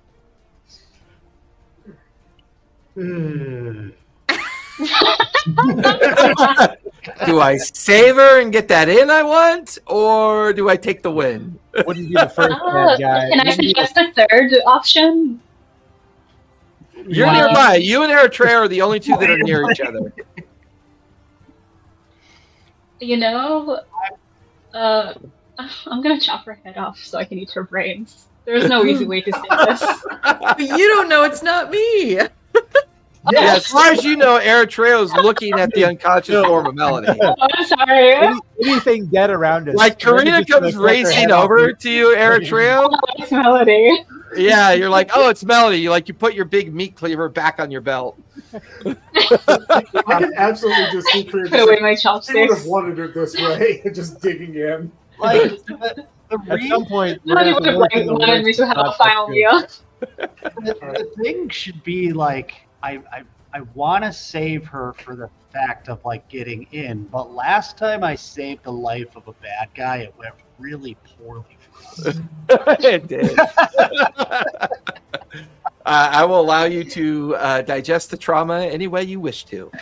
I am going to drag her into any sort of like abandoned building nearby. Okay. And I'm going to cast Cure Wounds on her. All right. What Give me a casting roll. Where's Karina? Karina's Where's out. Karina? What do you mean you're saving her? As far as you know, Karina, he's dragging Melody into an abandoned building to heal her. That's a 19 that passes. Yep. And that's 4d8 plus 8. I just did it at a second level. 5d8. Okay. 3. Karina's going to start selling meat pies before long. 24. Oh yeah. What was that? Best thing We're about just it. going to open up a barber shop Yeah. Sell meat pies. and sell On the meat first pies. 24 points back to her. Nice. Nice. Her eyes flutter open. She seems confused and disoriented. She's kind of looks up at you, kind of relieved. She just throws her arm around your shoulder. Get me out of here, quickly. If those halflings find me, I'm done for. Where's the best route to go? She begins to lead you. Yeah, she begins to. Karina, as far as you can tell, Melody and Eritrea disappear into the main market square. So the only person you could still see at the very front is Professor Jalbatros. All the guards are fleeing to the south. What would you like to do? Did I see which direction the halflings were going to? Not particularly. You just don't see them up on top of the building anymore. So you get the feeling they've either fled the opposite direction they were in or have disappeared into the alleyways. Okay. I think Karina's like, well, we did our job. She's gonna kind of transform to a different figure just so she doesn't get followed, and go to the shop. Nice. You're going to go find Tam's shop at this point? Yeah, she wants to talk to that wizard. Gotcha. So And with everybody that- left her. Us too. Yeah. Just like, you guys. As you find your way, Karina, into the busy alleyways, moving further and further away from the chaos beyond, you remember the directions that Tam gave, and you use those alleyways to kind of find your way around. You're familiar with these streets. You understand how these streets work. You're the first one to get there. You find the 3-story structure, which appears to be some kind of tenement with lots of people hanging off of it. You see all these nomadic folk like staring off in the direction of the chaos off in the distance. You watch as the door cracks open and the Goliath form of Tam sticks his head out, sees you, and quickly, get in here.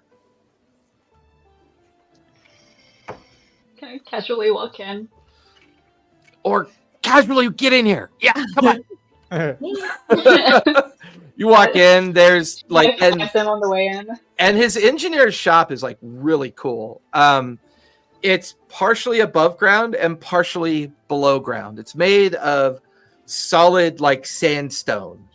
There's windows along the edge to let all this natural light into it, and the above ground portion is like this massive kind of like conversation pit, like a common room with a fireplace in the very middle of it. And then there's these sandstone stairs that descend down below it, and you can see what looks to be like an engineer's shop, an artificer's shop. You can see Regina, Ariana over by a table. Ariana seems kind of distraught, and Regina's kind of calming her down, telling her that everything will be fine. Melody will be back, nothing to worry about. Tam is going to the different windows to keep an eye out. She's looking out to make sure no one has followed. Twist is keeping an eye out. She's reverted back to her tiefling form. She comes racing over to you. Are the others okay? Are they coming? Are they coming? I think so. I think it was a successful operation. We had a lot of assistance. And I kind of retell them everything that just happened. Tam kind of stares at you in wonder. Twist looks at Tam. The Ember Hand was there? They were involved?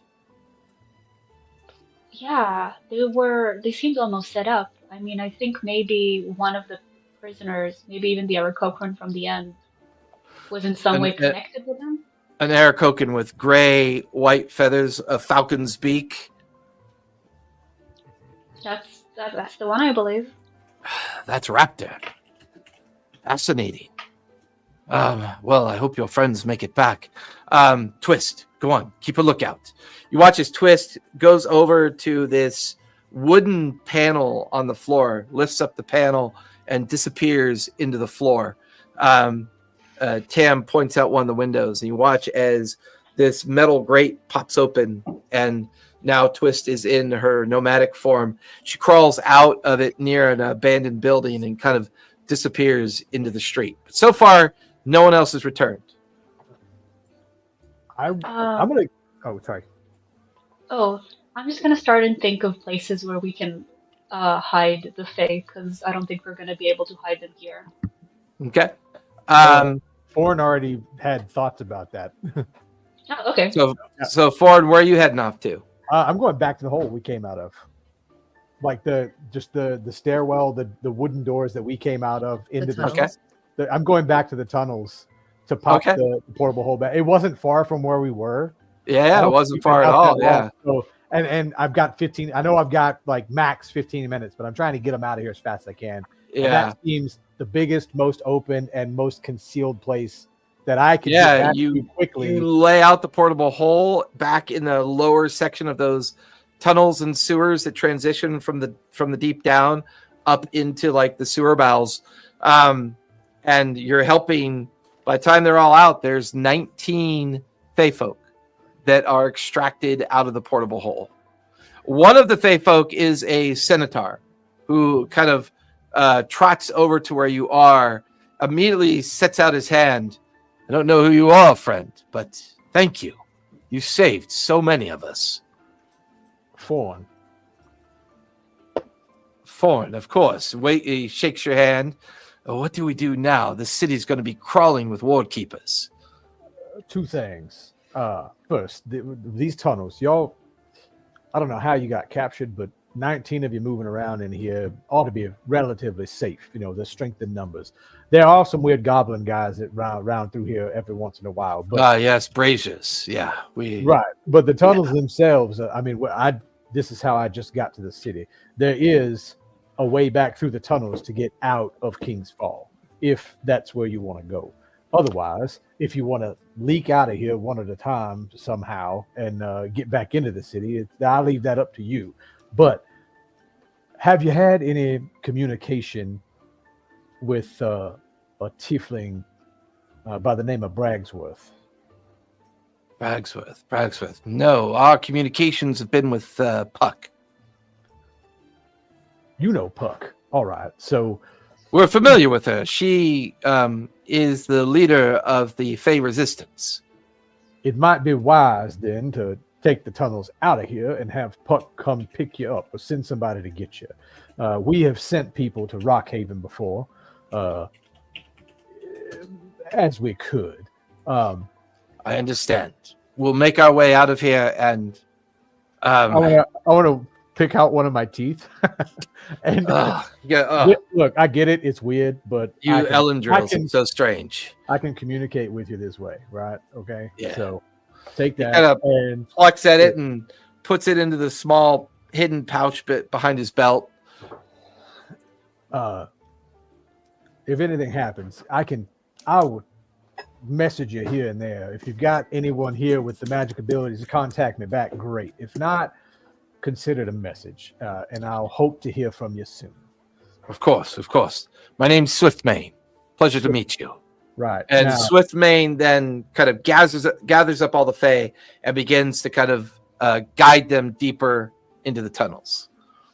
I'm going to slip back out. If I need to recast Pass Without a Trace again, since I assume this would have taken some time. Well, Pass Without a Trace lasts for an hour. Yeah. So I would say you have enough time to use it to get back to Tam's shop. Okay. Because that's like once they're on their way, that's where I'm headed now. Okay. But I'm not going to go knock on the door. I'm going to send a message to each person in the group. Like, somebody open a window to Tam's shop. I'll send it to everyone that has a token. I think Corinna had a token. Professor's got a token. Eritrea's got a token. Melody, I don't think you have. I think you did eventually give me one. I did give you one. Okay, I think. But so. I'm just sitting. I'm Gross, messaging but all yeah. of them. Somebody open. Boy, they got hair tokens. They're like braided and pretty. Yeah, and I Fair. dyed the hair Fair. pink and purple. Like, it's cute now.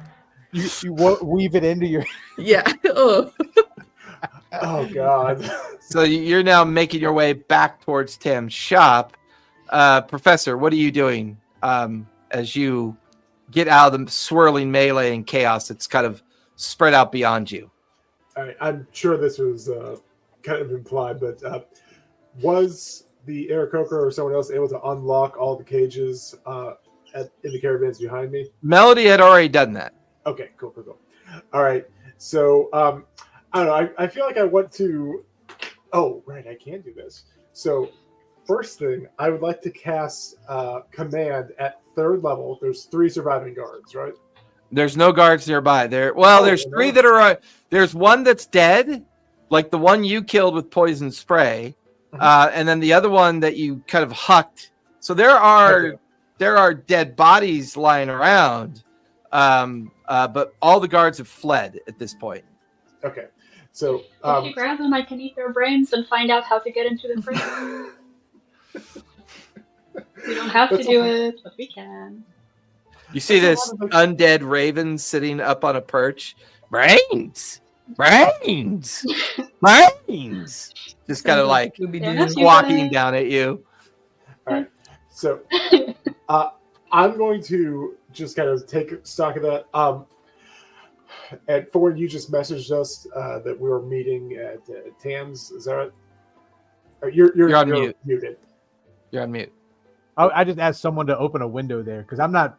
Foreign's not going to go Okay. in the door. I'm going to vamp the window. So I'm going to just kind of throw myself into the air and just go straight up, pretty much until like I break the cloud layer, and then I'm going to cast invisibility. So Okay. no one on the ground has any idea where I am Okay. or what I'm doing.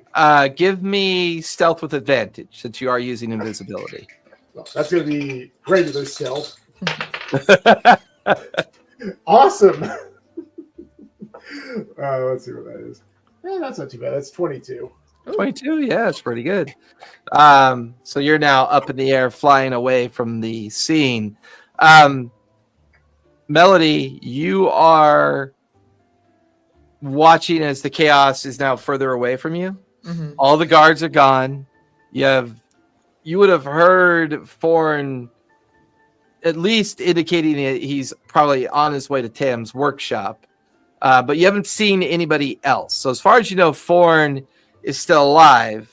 As far as anyone else is, you're not sure. Mm-hmm. You're by yourself, hunkered down behind an abandoned wall that's connected to this storage building. Mm-hmm.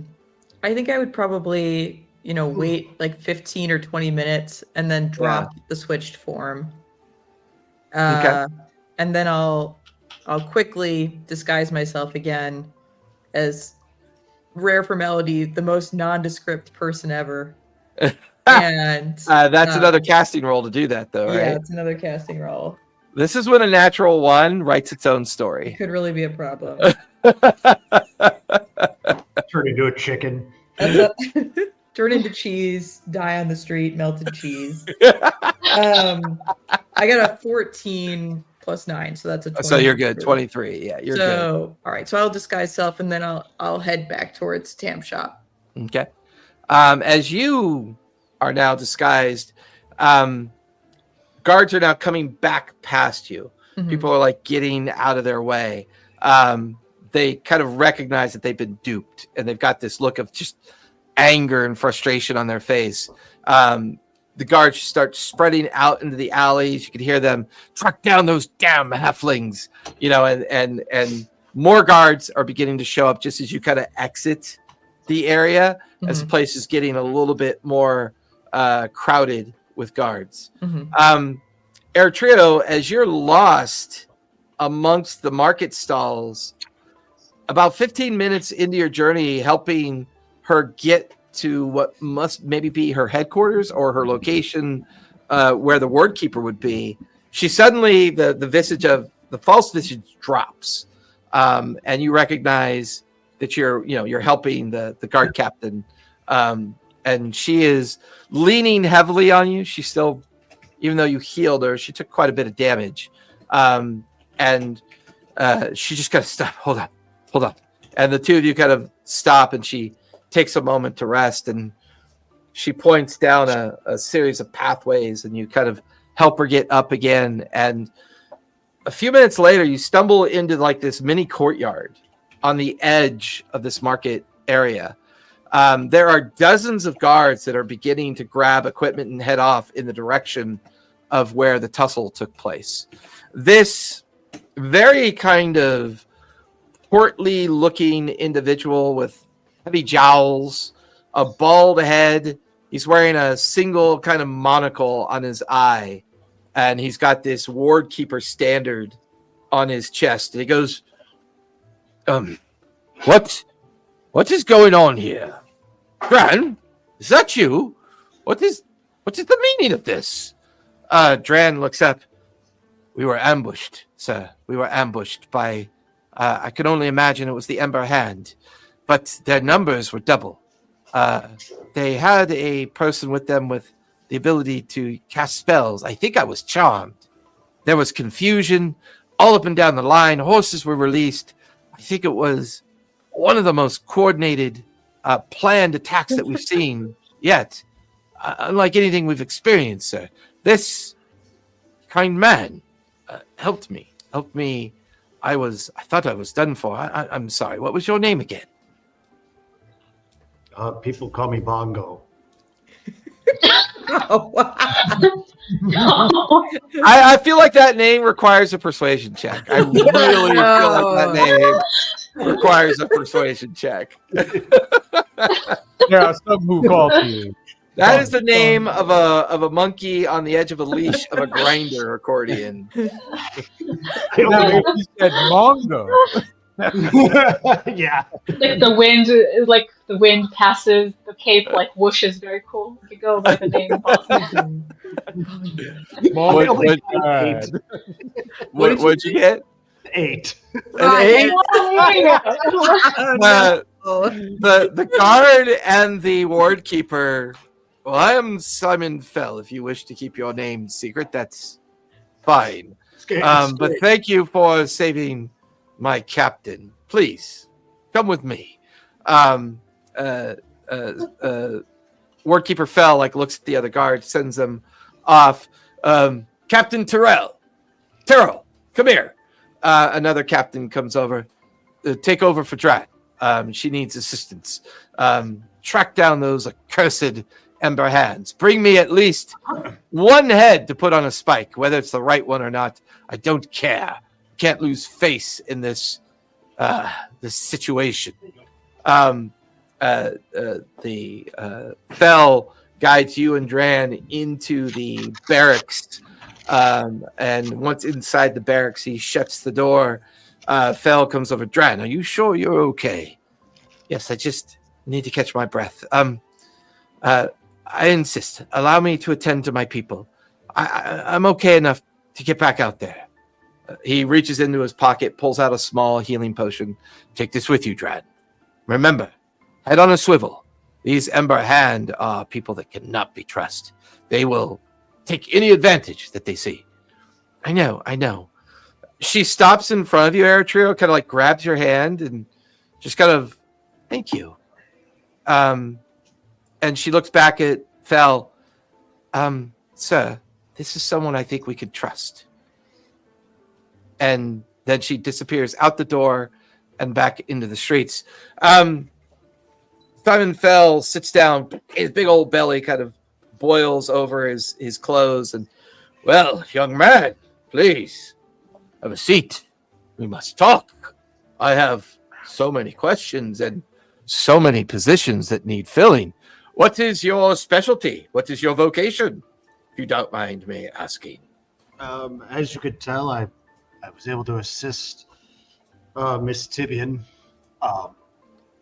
and I do have the ability to heal, which I think could be helpful in the field. Oh, absolutely. You come by divine magic, then? I do, yes. Excellent. Unfortunately, one of our recent clerics of the Wild Mother was taken ill and could no longer serve with us. If you don't mind, I would like to give you a ward keeper's emblem and put you on the payroll, if you don't mind. Ooh. That's quite an honor, because I didn't expect it to happen so quickly. You come recommended by Dran herself. She is someone I trust implicitly. Well, she's an honorable and impressive person. Good. Give me a moment. He gets up and he goes over to a nearby shelf, kind of reaches for a wooden box, grabs something out of the wooden box. It's like a silver chain with a medallion on it, and comes kind of over to you and hands it to you, along with a small leather pouch with 50 gold in it. If you don't mind, take this, and it is a ward keeper's emblem that signifies that you're in the employ of this particular ward keeper, Simon Fell. It also has the ability for sending once per day, so he can actually send a 25 limited word to you whenever he needs to hire you. He describes it as being on call. This idea that he doesn't expect you to work all the time, but if him and his people are in need of help or assistance, then he may reach out to you through the necklace and ask for help. This is quite the honor. Thank you. Of course. Now, don't mind me asking. I have a couple questions for you. Where do you hail from? What has brought you to our fine city? Well, I was spending time in Jrusar, and as you've probably heard, the city, like all the great cities. I have heard there's been great chaos there recently. Were you there for the catastrophes that befell it recently? Yes. And it's Fascinating details, lad. Details. He walks over, pulls out this big giant bottle of liquor, sets it on the table, puts a cup out in front for you, one for him. He pours it for each of you. He takes a quick sip and he goes, I must hear everything. What has happened in Jrusar?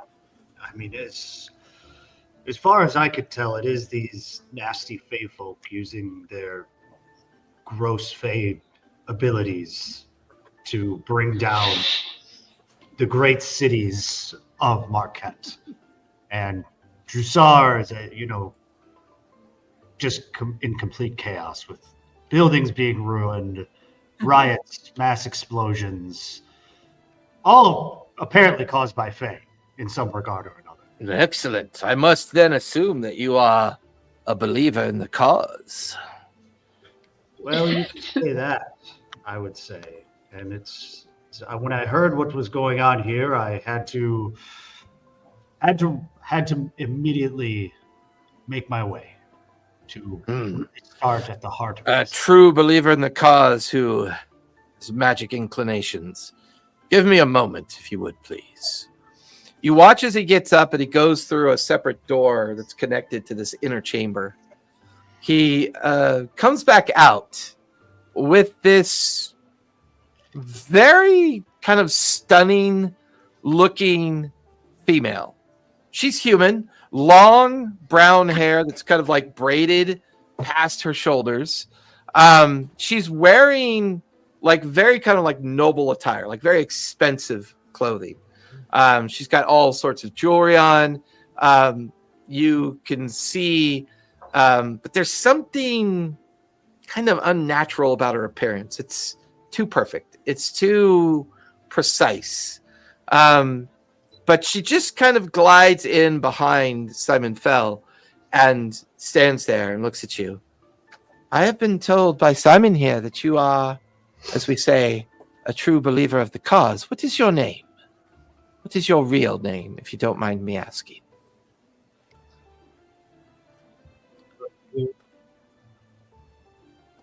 You cut out. I couldn't hear you. So I will trust you. My name is Eritrea.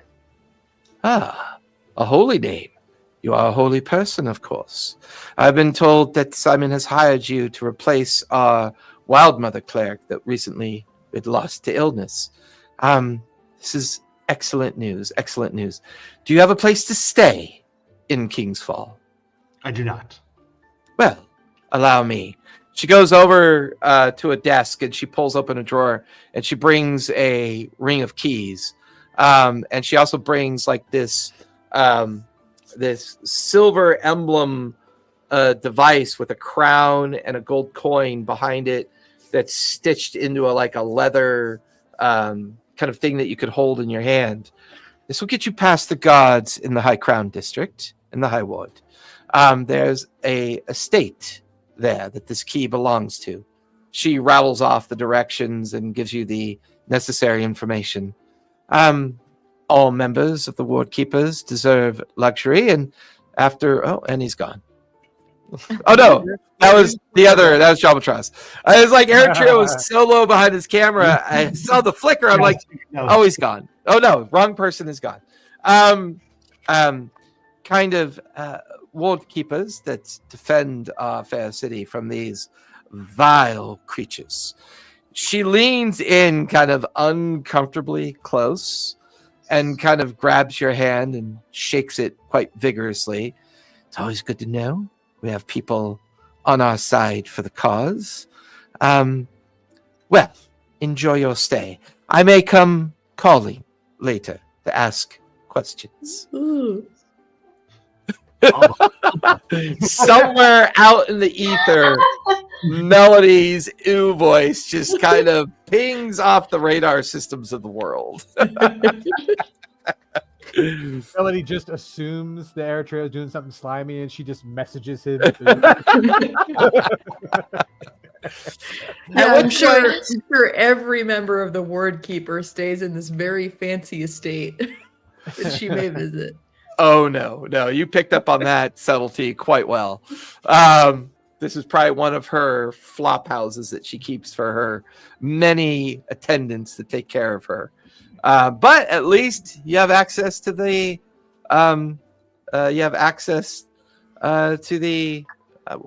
brain The, empty. I want to make sure I'm pronouncing it right. The High Crown, correct. Eating the The High brains Crown. of dead people is less gross than this. As you now have access to the High Crown, Eritrea, you find yourself in the busy market. Where would you like to go? I want to go check out my new digs. Okay, so you start heading towards the. I love it. I love it when characters embrace their successes. It's like you've done such a great job at persuading, and you made all the right moves. They think you're on their side, so that is. How did Bongo didn't work out, which is unfortunate. They're clever. They're clever people. They might still call you Bongo, though. I mean, even though. Melody, as you begin to use the alleyways and streets to make your way in the direction of Tams, you feel a pebble hit you on top of the head. Just this little round, tiny pebble, just very unceremoniously pop you right on top of the head. I'll look up and smile. You look up and smile, and you see this halfling with this intense. Her face is covered with this intense hand. Her legs are crossed. She's picking at her teeth with a dagger. Well, hello. I'm going to just message her since she's close. Oh, hi. When she drops from the upper story of the roofline she's on, she makes no sound. She falls onto her feet without zero effort. Give me an insight check as you take a look at her. Okay. Well, that's a nat 1. So 7. Wow. I'm like, ah! She stands there and just kind of grimaces at you. Who are you, and why did you and your friends interfere with our party? Have we been introduced? I don't think so. I'll ask again. Who are you? And suddenly now she's standing like alongside you. You didn't see her move. She went from being like 20 feet away to like suddenly she's standing right next to you. Her dagger's in her hand in a kind of casual way. Her eyes are squinting at you. She's heavily scarred. She's closer. Now that she's closer, you can see scars on her neck, on her cheek. You can see that the tip of one of her ears is kind of hacked off. She looks very disciplined and that she's been in many scuffles. But the only weapon she has on her is the dagger that's in her hand. Okay. But she's treating it very casually. Mhm. She is cautious. She's wary. Okay. Okay. Relax. I think we're friends, aren't we? I would like to know why you're using magic to hide yourself right now. Why do you think? I don't know. Are you a spy looking to infiltrate my organization and I should just put this dagger in your chest and leave you for dead? Or are you something else entirely? Well, I didn't even know about your organization until about 30 minutes ago, but super excited to meet you. And so glad that we were working together today. Give me persuasion on that. I feel like we need to come up with a party girl skill at some point. Like you got to have like a special party girl skill that you need to like.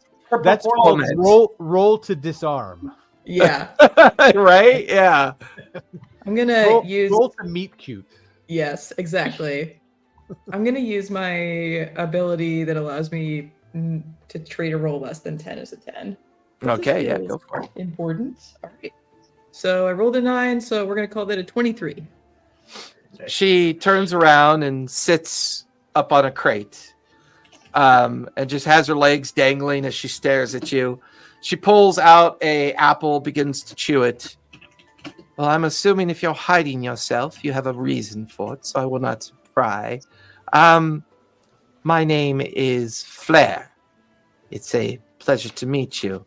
I must say, you and your friends showed a surprising amount of skill. Right back at you. My name is Melody. I'll hold out my hand and see if she'll shake it. She'll get off the crate, come over. She's roughly 2.5 feet tall. Okay. So she has to Hold it reach down. up. Yeah. She reaches up to your hand. She recognizes the illusion spell that you currently have, Mhm. cast on your disguise self. And oh, you are Faye. I am Yes, ma'am. so sorry. Your friends, and what brings you to this horrific place at such an inopportunist time? Well, I don't think it would have been our first choice to come here, but we had other places we needed to flee. And I don't think we're planning to spend a super long time here. But I don't think we're working at cross purposes. You know what's going on here, right? You know who's in charge. We have our suspicions, but we've been unable to prove it. So what are you doing other than raiding caravans, which is awesome? Do you have anything bigger in the works? We have been hired by a particular individual that goes by the name of Puck. We have been given express. Oh my god! I've heard great things about Puck. Oh, she's quite amazing. I just wish she'd do something about her drinking. Anyways, we have been hired by her to free any Fey folk that we see being taken prisoner. We do not have yet the numbers to raid the prison itself, but these particular folk were involved in a insurrection down over in the cliffside. Many guards were killed and their lives were at threat. We felt an open assault on the prison wagons was required, timely to say the least. Do you have something planned to break people out of the prisons? We're pretty handy. We might be able to help. We might indeed. Listen, sorry I was so gruff, but changelings are tricky individuals, are they not? Oh, for sure. Very tricksy. We are convinced that the council has been overrun with them. The High Castilian, known as Renal Cator, who leads the council, we believe is a changeling. We're not sure if all the members are, but we're certain that Seln of the Vein, who is technically the voice of the people, may be one, because all of a sudden he is turned against the Fey folk. The only person that we believe is in our, how should we say, on our side of things, is a Genasi, an Earth Genasi, goes by the name of Brack Stonecull. He is the minor foreman that speaks for all the workers of the mines. The others, we are unsure. But we have a friend of the cause, a powerful mage that is currently working on a device for us that hopefully will allow us to reveal changelings at will. Any chance this is Dormer the Grey? She steps. Who the fuck are you? How do you know all of this? Look, I talk to people. I know things. If I didn't know better, I'd say you're a party girl. Anyways, yes, Dormir the Grey, the old elven mage. He is friends with Tam and Twist. They work for us in secret. They're not allowed to make it public that they work for us. Mm-hmm. But you seem to be familiar with Dormir, which means you must be familiar with Tam and Twist. Yeah, we actually ran into them in the mines. Kind of lucky. Well, this changes everything, I must say. She pulls out a little silver whistle, and she blows on it. It's kind of high-pitched, but somewhat silent. You watch as a gateway, 3 foot tall, 3 foot wide, just suddenly appears out of nowhere. You watch as Flare steps into it, and then her head and hand comes out, and she reaches out towards you. Yeah, I'll walk right in. I feel I'm Yeah. getting great vibes from Flair. Yeah, she pulls you in. The next thing you know, Professor's there, Foreign is there, Karina's there. You're back inside of Tam's workshop. Flair steps out with you. All of you watch as this gateway opens up. As you just all kind of get to Tam's all of a sudden, at different points of time, getting caught up with each other's information. The gateway opens. This little tiny gateway opens. You hear the sound of a whistle, and out stumbles Melody. You see this little halfling face kind of stick out. Tam kind of looks at it, looks at her, and then sees Flair, and Tam goes, "I hate it when you do that, Flair. You can fucking give me a fucking heart attack." Well, I think I found one of yours, Tam. Hey guys. I have messes to clean up. I'll see you later. The gateway closes and disappears. All of you are back together again in Tam's workshop. Except Eritrea.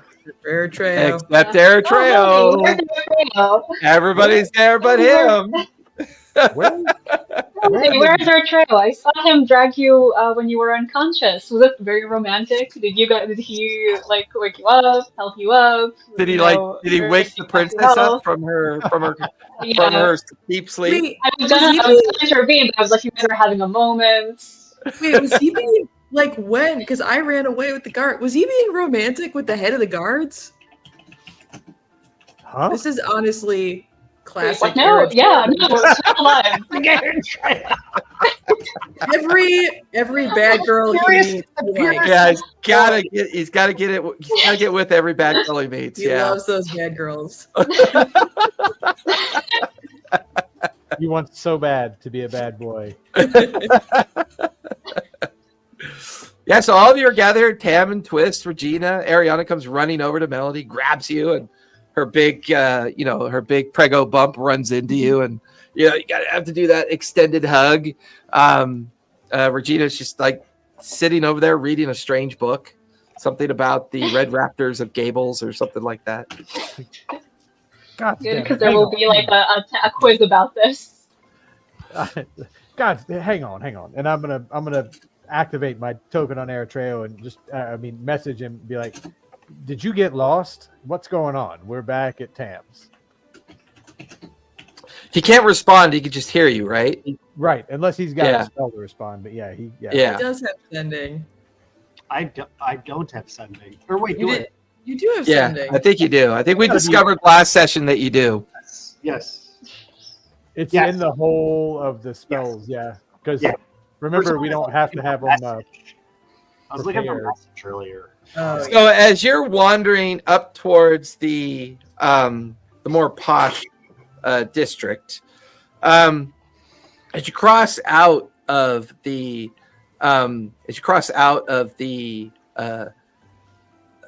Falls Reach Market demarcation, like you can literally see, it's almost like crossing from kind of like a semi-shitty neighborhood into this well-manicured kind of desert oasis road that separates the High Crown District wall and the gatehouse. There's a queue of people waiting to get in. There's not really anyone coming out. These are High Crown guards that are stationed here. They're all wearing, they're all wearing kind of traditional nomadic attire, but they have the crown with the gold coin emblem on their leather halberds, and they look more finely dressed, more finely trained, more like befitting a more important status of a job. They're checking people before they allow them in to the High Crown. And as you're taking in all of this, you hear the familiar, clipping of a voice in your ear as Foreign's like, "Yeah, well, we're all gathered here at Tam's. We're all back together. Where the fuck are you?" Oh. I want to get inside my own little abode. Yeah. I make any response. Okay. You stand in line. Eventually, the guard sees you kind of, step up. The guard looks at you. Identification, purpose of visiting the High Crown Ward. Just kind of like hold out my badge like this. No, you are a member of the Keepers, of course. Please, enter. The guards get out of your way, and you find yourself walking into the beginnings of the High Crown. This upper district is literally carved entirely into the upper mountain that sits on top of all the cliffside mines. So while the Farreach Market and the Lantern Terrace and the Shardspire Tower districts all exist on the cliffside level, this is the hard sandstone mountainscape that's been carved over the centuries into all of these formidable fortresses and castle-like structures. And at the base of it, these grand kind of Roman desert villas and estates. You begin remembering the directions that you were given, and you kind of wander through these incredibly manicured oasis streets, these noble individuals wearing very expensive attire that are simply spending the day walking to the parks. There's open air cafes. There's these incredible shops of all high-end variety. You walk past an oasis garden of hot springs, this kind of like intense kind of spa-like garden area that's set up. Most people hardly wearing anything as they come in and out of the different spas and hot spring waters. You wander the directions through these streets and through past all these estates. And now you're standing in front of this 3-story estate that looks stunning. You can see that there's these kind of stone verandas that overlook this oasis garden. There are all of these people of various stylizations, but they're all kind of wearing kind of daywear, just these kind of like thin linen daywear homespun outfits that would be used as a means to beat both the heat and provide at least some protection from the sun. Their faces are swaddled in cloth, and there's at least a dozen of them in the garden. There's some more kind of lingering on the lower and upper veranda, and this young man kind of smiles at you from the garden. He kind of releases his cloth around his face, and he smiles and says, "Oh, she sent us another. Please come in," and pushes open the gate. And do you have a key by chance as proof? Yep. Pull out my key. Yes, you are very much her type. This is going to be far more entertaining than it was last time. Takes the key from you, looks at it. Very well, hold on to that. It is, that scene in The Witcher at the Wizard's Tower? Oh no. This is a pleasure estate. These are people that she has sent here specifically for her own pleasures. This is a free insight for you because, number one, this is somebody with power and somebody who believes that showing power is important. There's no specific gender there's no specific gender that she seems to care one way or about. These are just all pretty people, pretty men, pretty women, pretty people in between. Just some you're not even sure if they identify. Like they have a kind of strange look about them that looks very unique. You recognize genasi and humans and no Fey folk, though. No one of Sylvan, Fey, or any kind of obvious nature of Fae. But they're all, well, to be fair, they're all pretty and they're all dumb as doorknobs. They are, give me an insight check.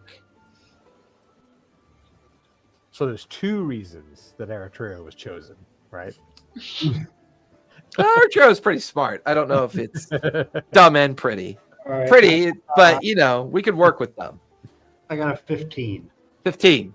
You notice that they are all drinking the same beverages, and they kind of have this lobotomized personality. Like they're like, I mean, it's kind of like walking into a cult, it's that weird, creepy vibe that everyone's too nice, everyone's too sweet, everyone's too dumb. You get the feeling that she's probably using some kind of natural magic to keep all these people docile. Jared Leto's in the background somewhere. There is no war in Ba Sing Se. But you're welcomed. You're shown to all the different rooms and shown throughout the interior of the estate. There's even like a group of bards playing background music. There's an unending supply of food. There's people that are either being taken care of or lounging around. Like some of the people here are dressed in administrative attire, like noble attire. They're either flirting or having drinks with the people that are here. This has that very kind of Roman villa vibe when you come into it. It's very much an expression of this woman's power, to the point where in the middle of the largest of the rooms is this like horrifically gaudy, like over the top, statue, this hand carved statue of the woman that gave you a key to this place. And you get the feeling as you hear people talk and whisper that they've all been guided here through contact with her. And they're all saying wonderful things about her. Occasionally, you see people drift off to the privacy of their own places that they wish to be in. Obviously, this is another expression of her power. Politicians in her pocket. Karina's paranoia is beginning to take over. Only a changeling with power could pull something off like this. You get the feeling that that person that you interacted with was probably a changeling. Did she give you her name by chance? No. I don't think she did. That to you tells you it's another expression of power. Her confidence, her absolute feeling that she has yet again recruited someone to the cause. This is wealth, power, and control that you're surrounded by. But no guards, no people in possession of weapons that you can see.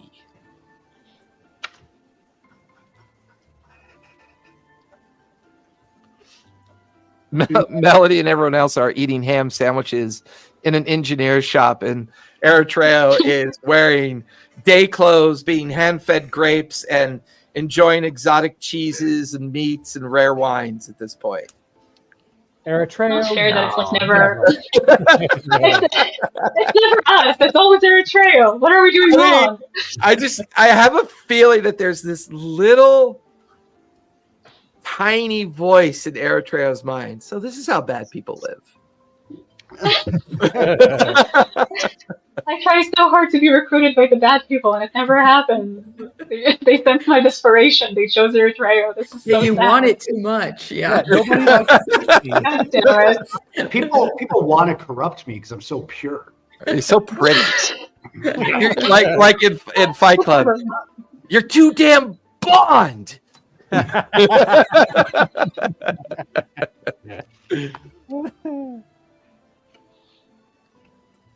With that, Go ahead. go ahead. Yeah, no, go ahead. I was going to say, am I able to find my room, my quarters? Yeah, they guide you to a room on the third story. It is, it's got a single bed in it. It's got a couch, a chair, table, some very nice furniture for you to store equipment and supplies. There's already like a silver tray with a kind of bottle and some glasses. As soon as you come into the room, you're like checking it out. This young man comes, in very quickly, sits down another tray of food and cheese, and just smiles at you and says, "Welcome, welcome to the sanctuary," and kind of backs out of the room and closes the door. Doesn't lock it or anything. There's no locks on the door. There's simply push and pull handles that allow the door to either be pushed open or pulled open. There's a small window as well as a small access to the main veranda that lines the entire upper story.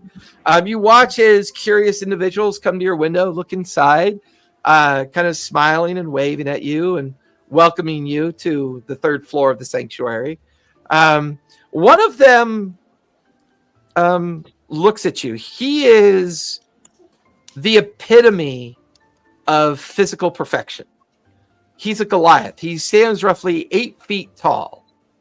His abs have abs. His biceps have biceps. Not fair. He It's not fair. Sorry. He is wearing just simple linen cloths that drape over his upper body and wrap around his torso. He's wearing sandals. He's got a kind of silver tankard that he holds casually in his left hand. He waits for the others to kind of leave. He shoos a couple of them away and kind of, under his breath, "This one's mine. Move on." And kind of moves them on. They kind of giggle as they move away from the Goliath. And the Goliath kind of leans in through your window to look at you. "So, she's found another one. What's your name, mate?" I prefer to just go by Bongo for now. We all have our pet names here. I'll go by Shiny. My Chrome Dome, of course. I want to give you 3 pieces of advice. Don't drink the wine. Avoid her whenever she shows up.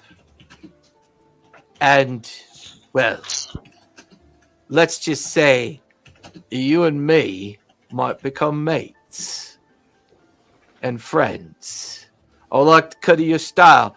I know a priest when I see one. That's a little unusual for her to take a liking in. The last Wild Mother priest that was here was, uncooperative and was dealt with. Well, mate, welcome to the sanctuary. And he just kind of stands to his full height and disappears around the corner.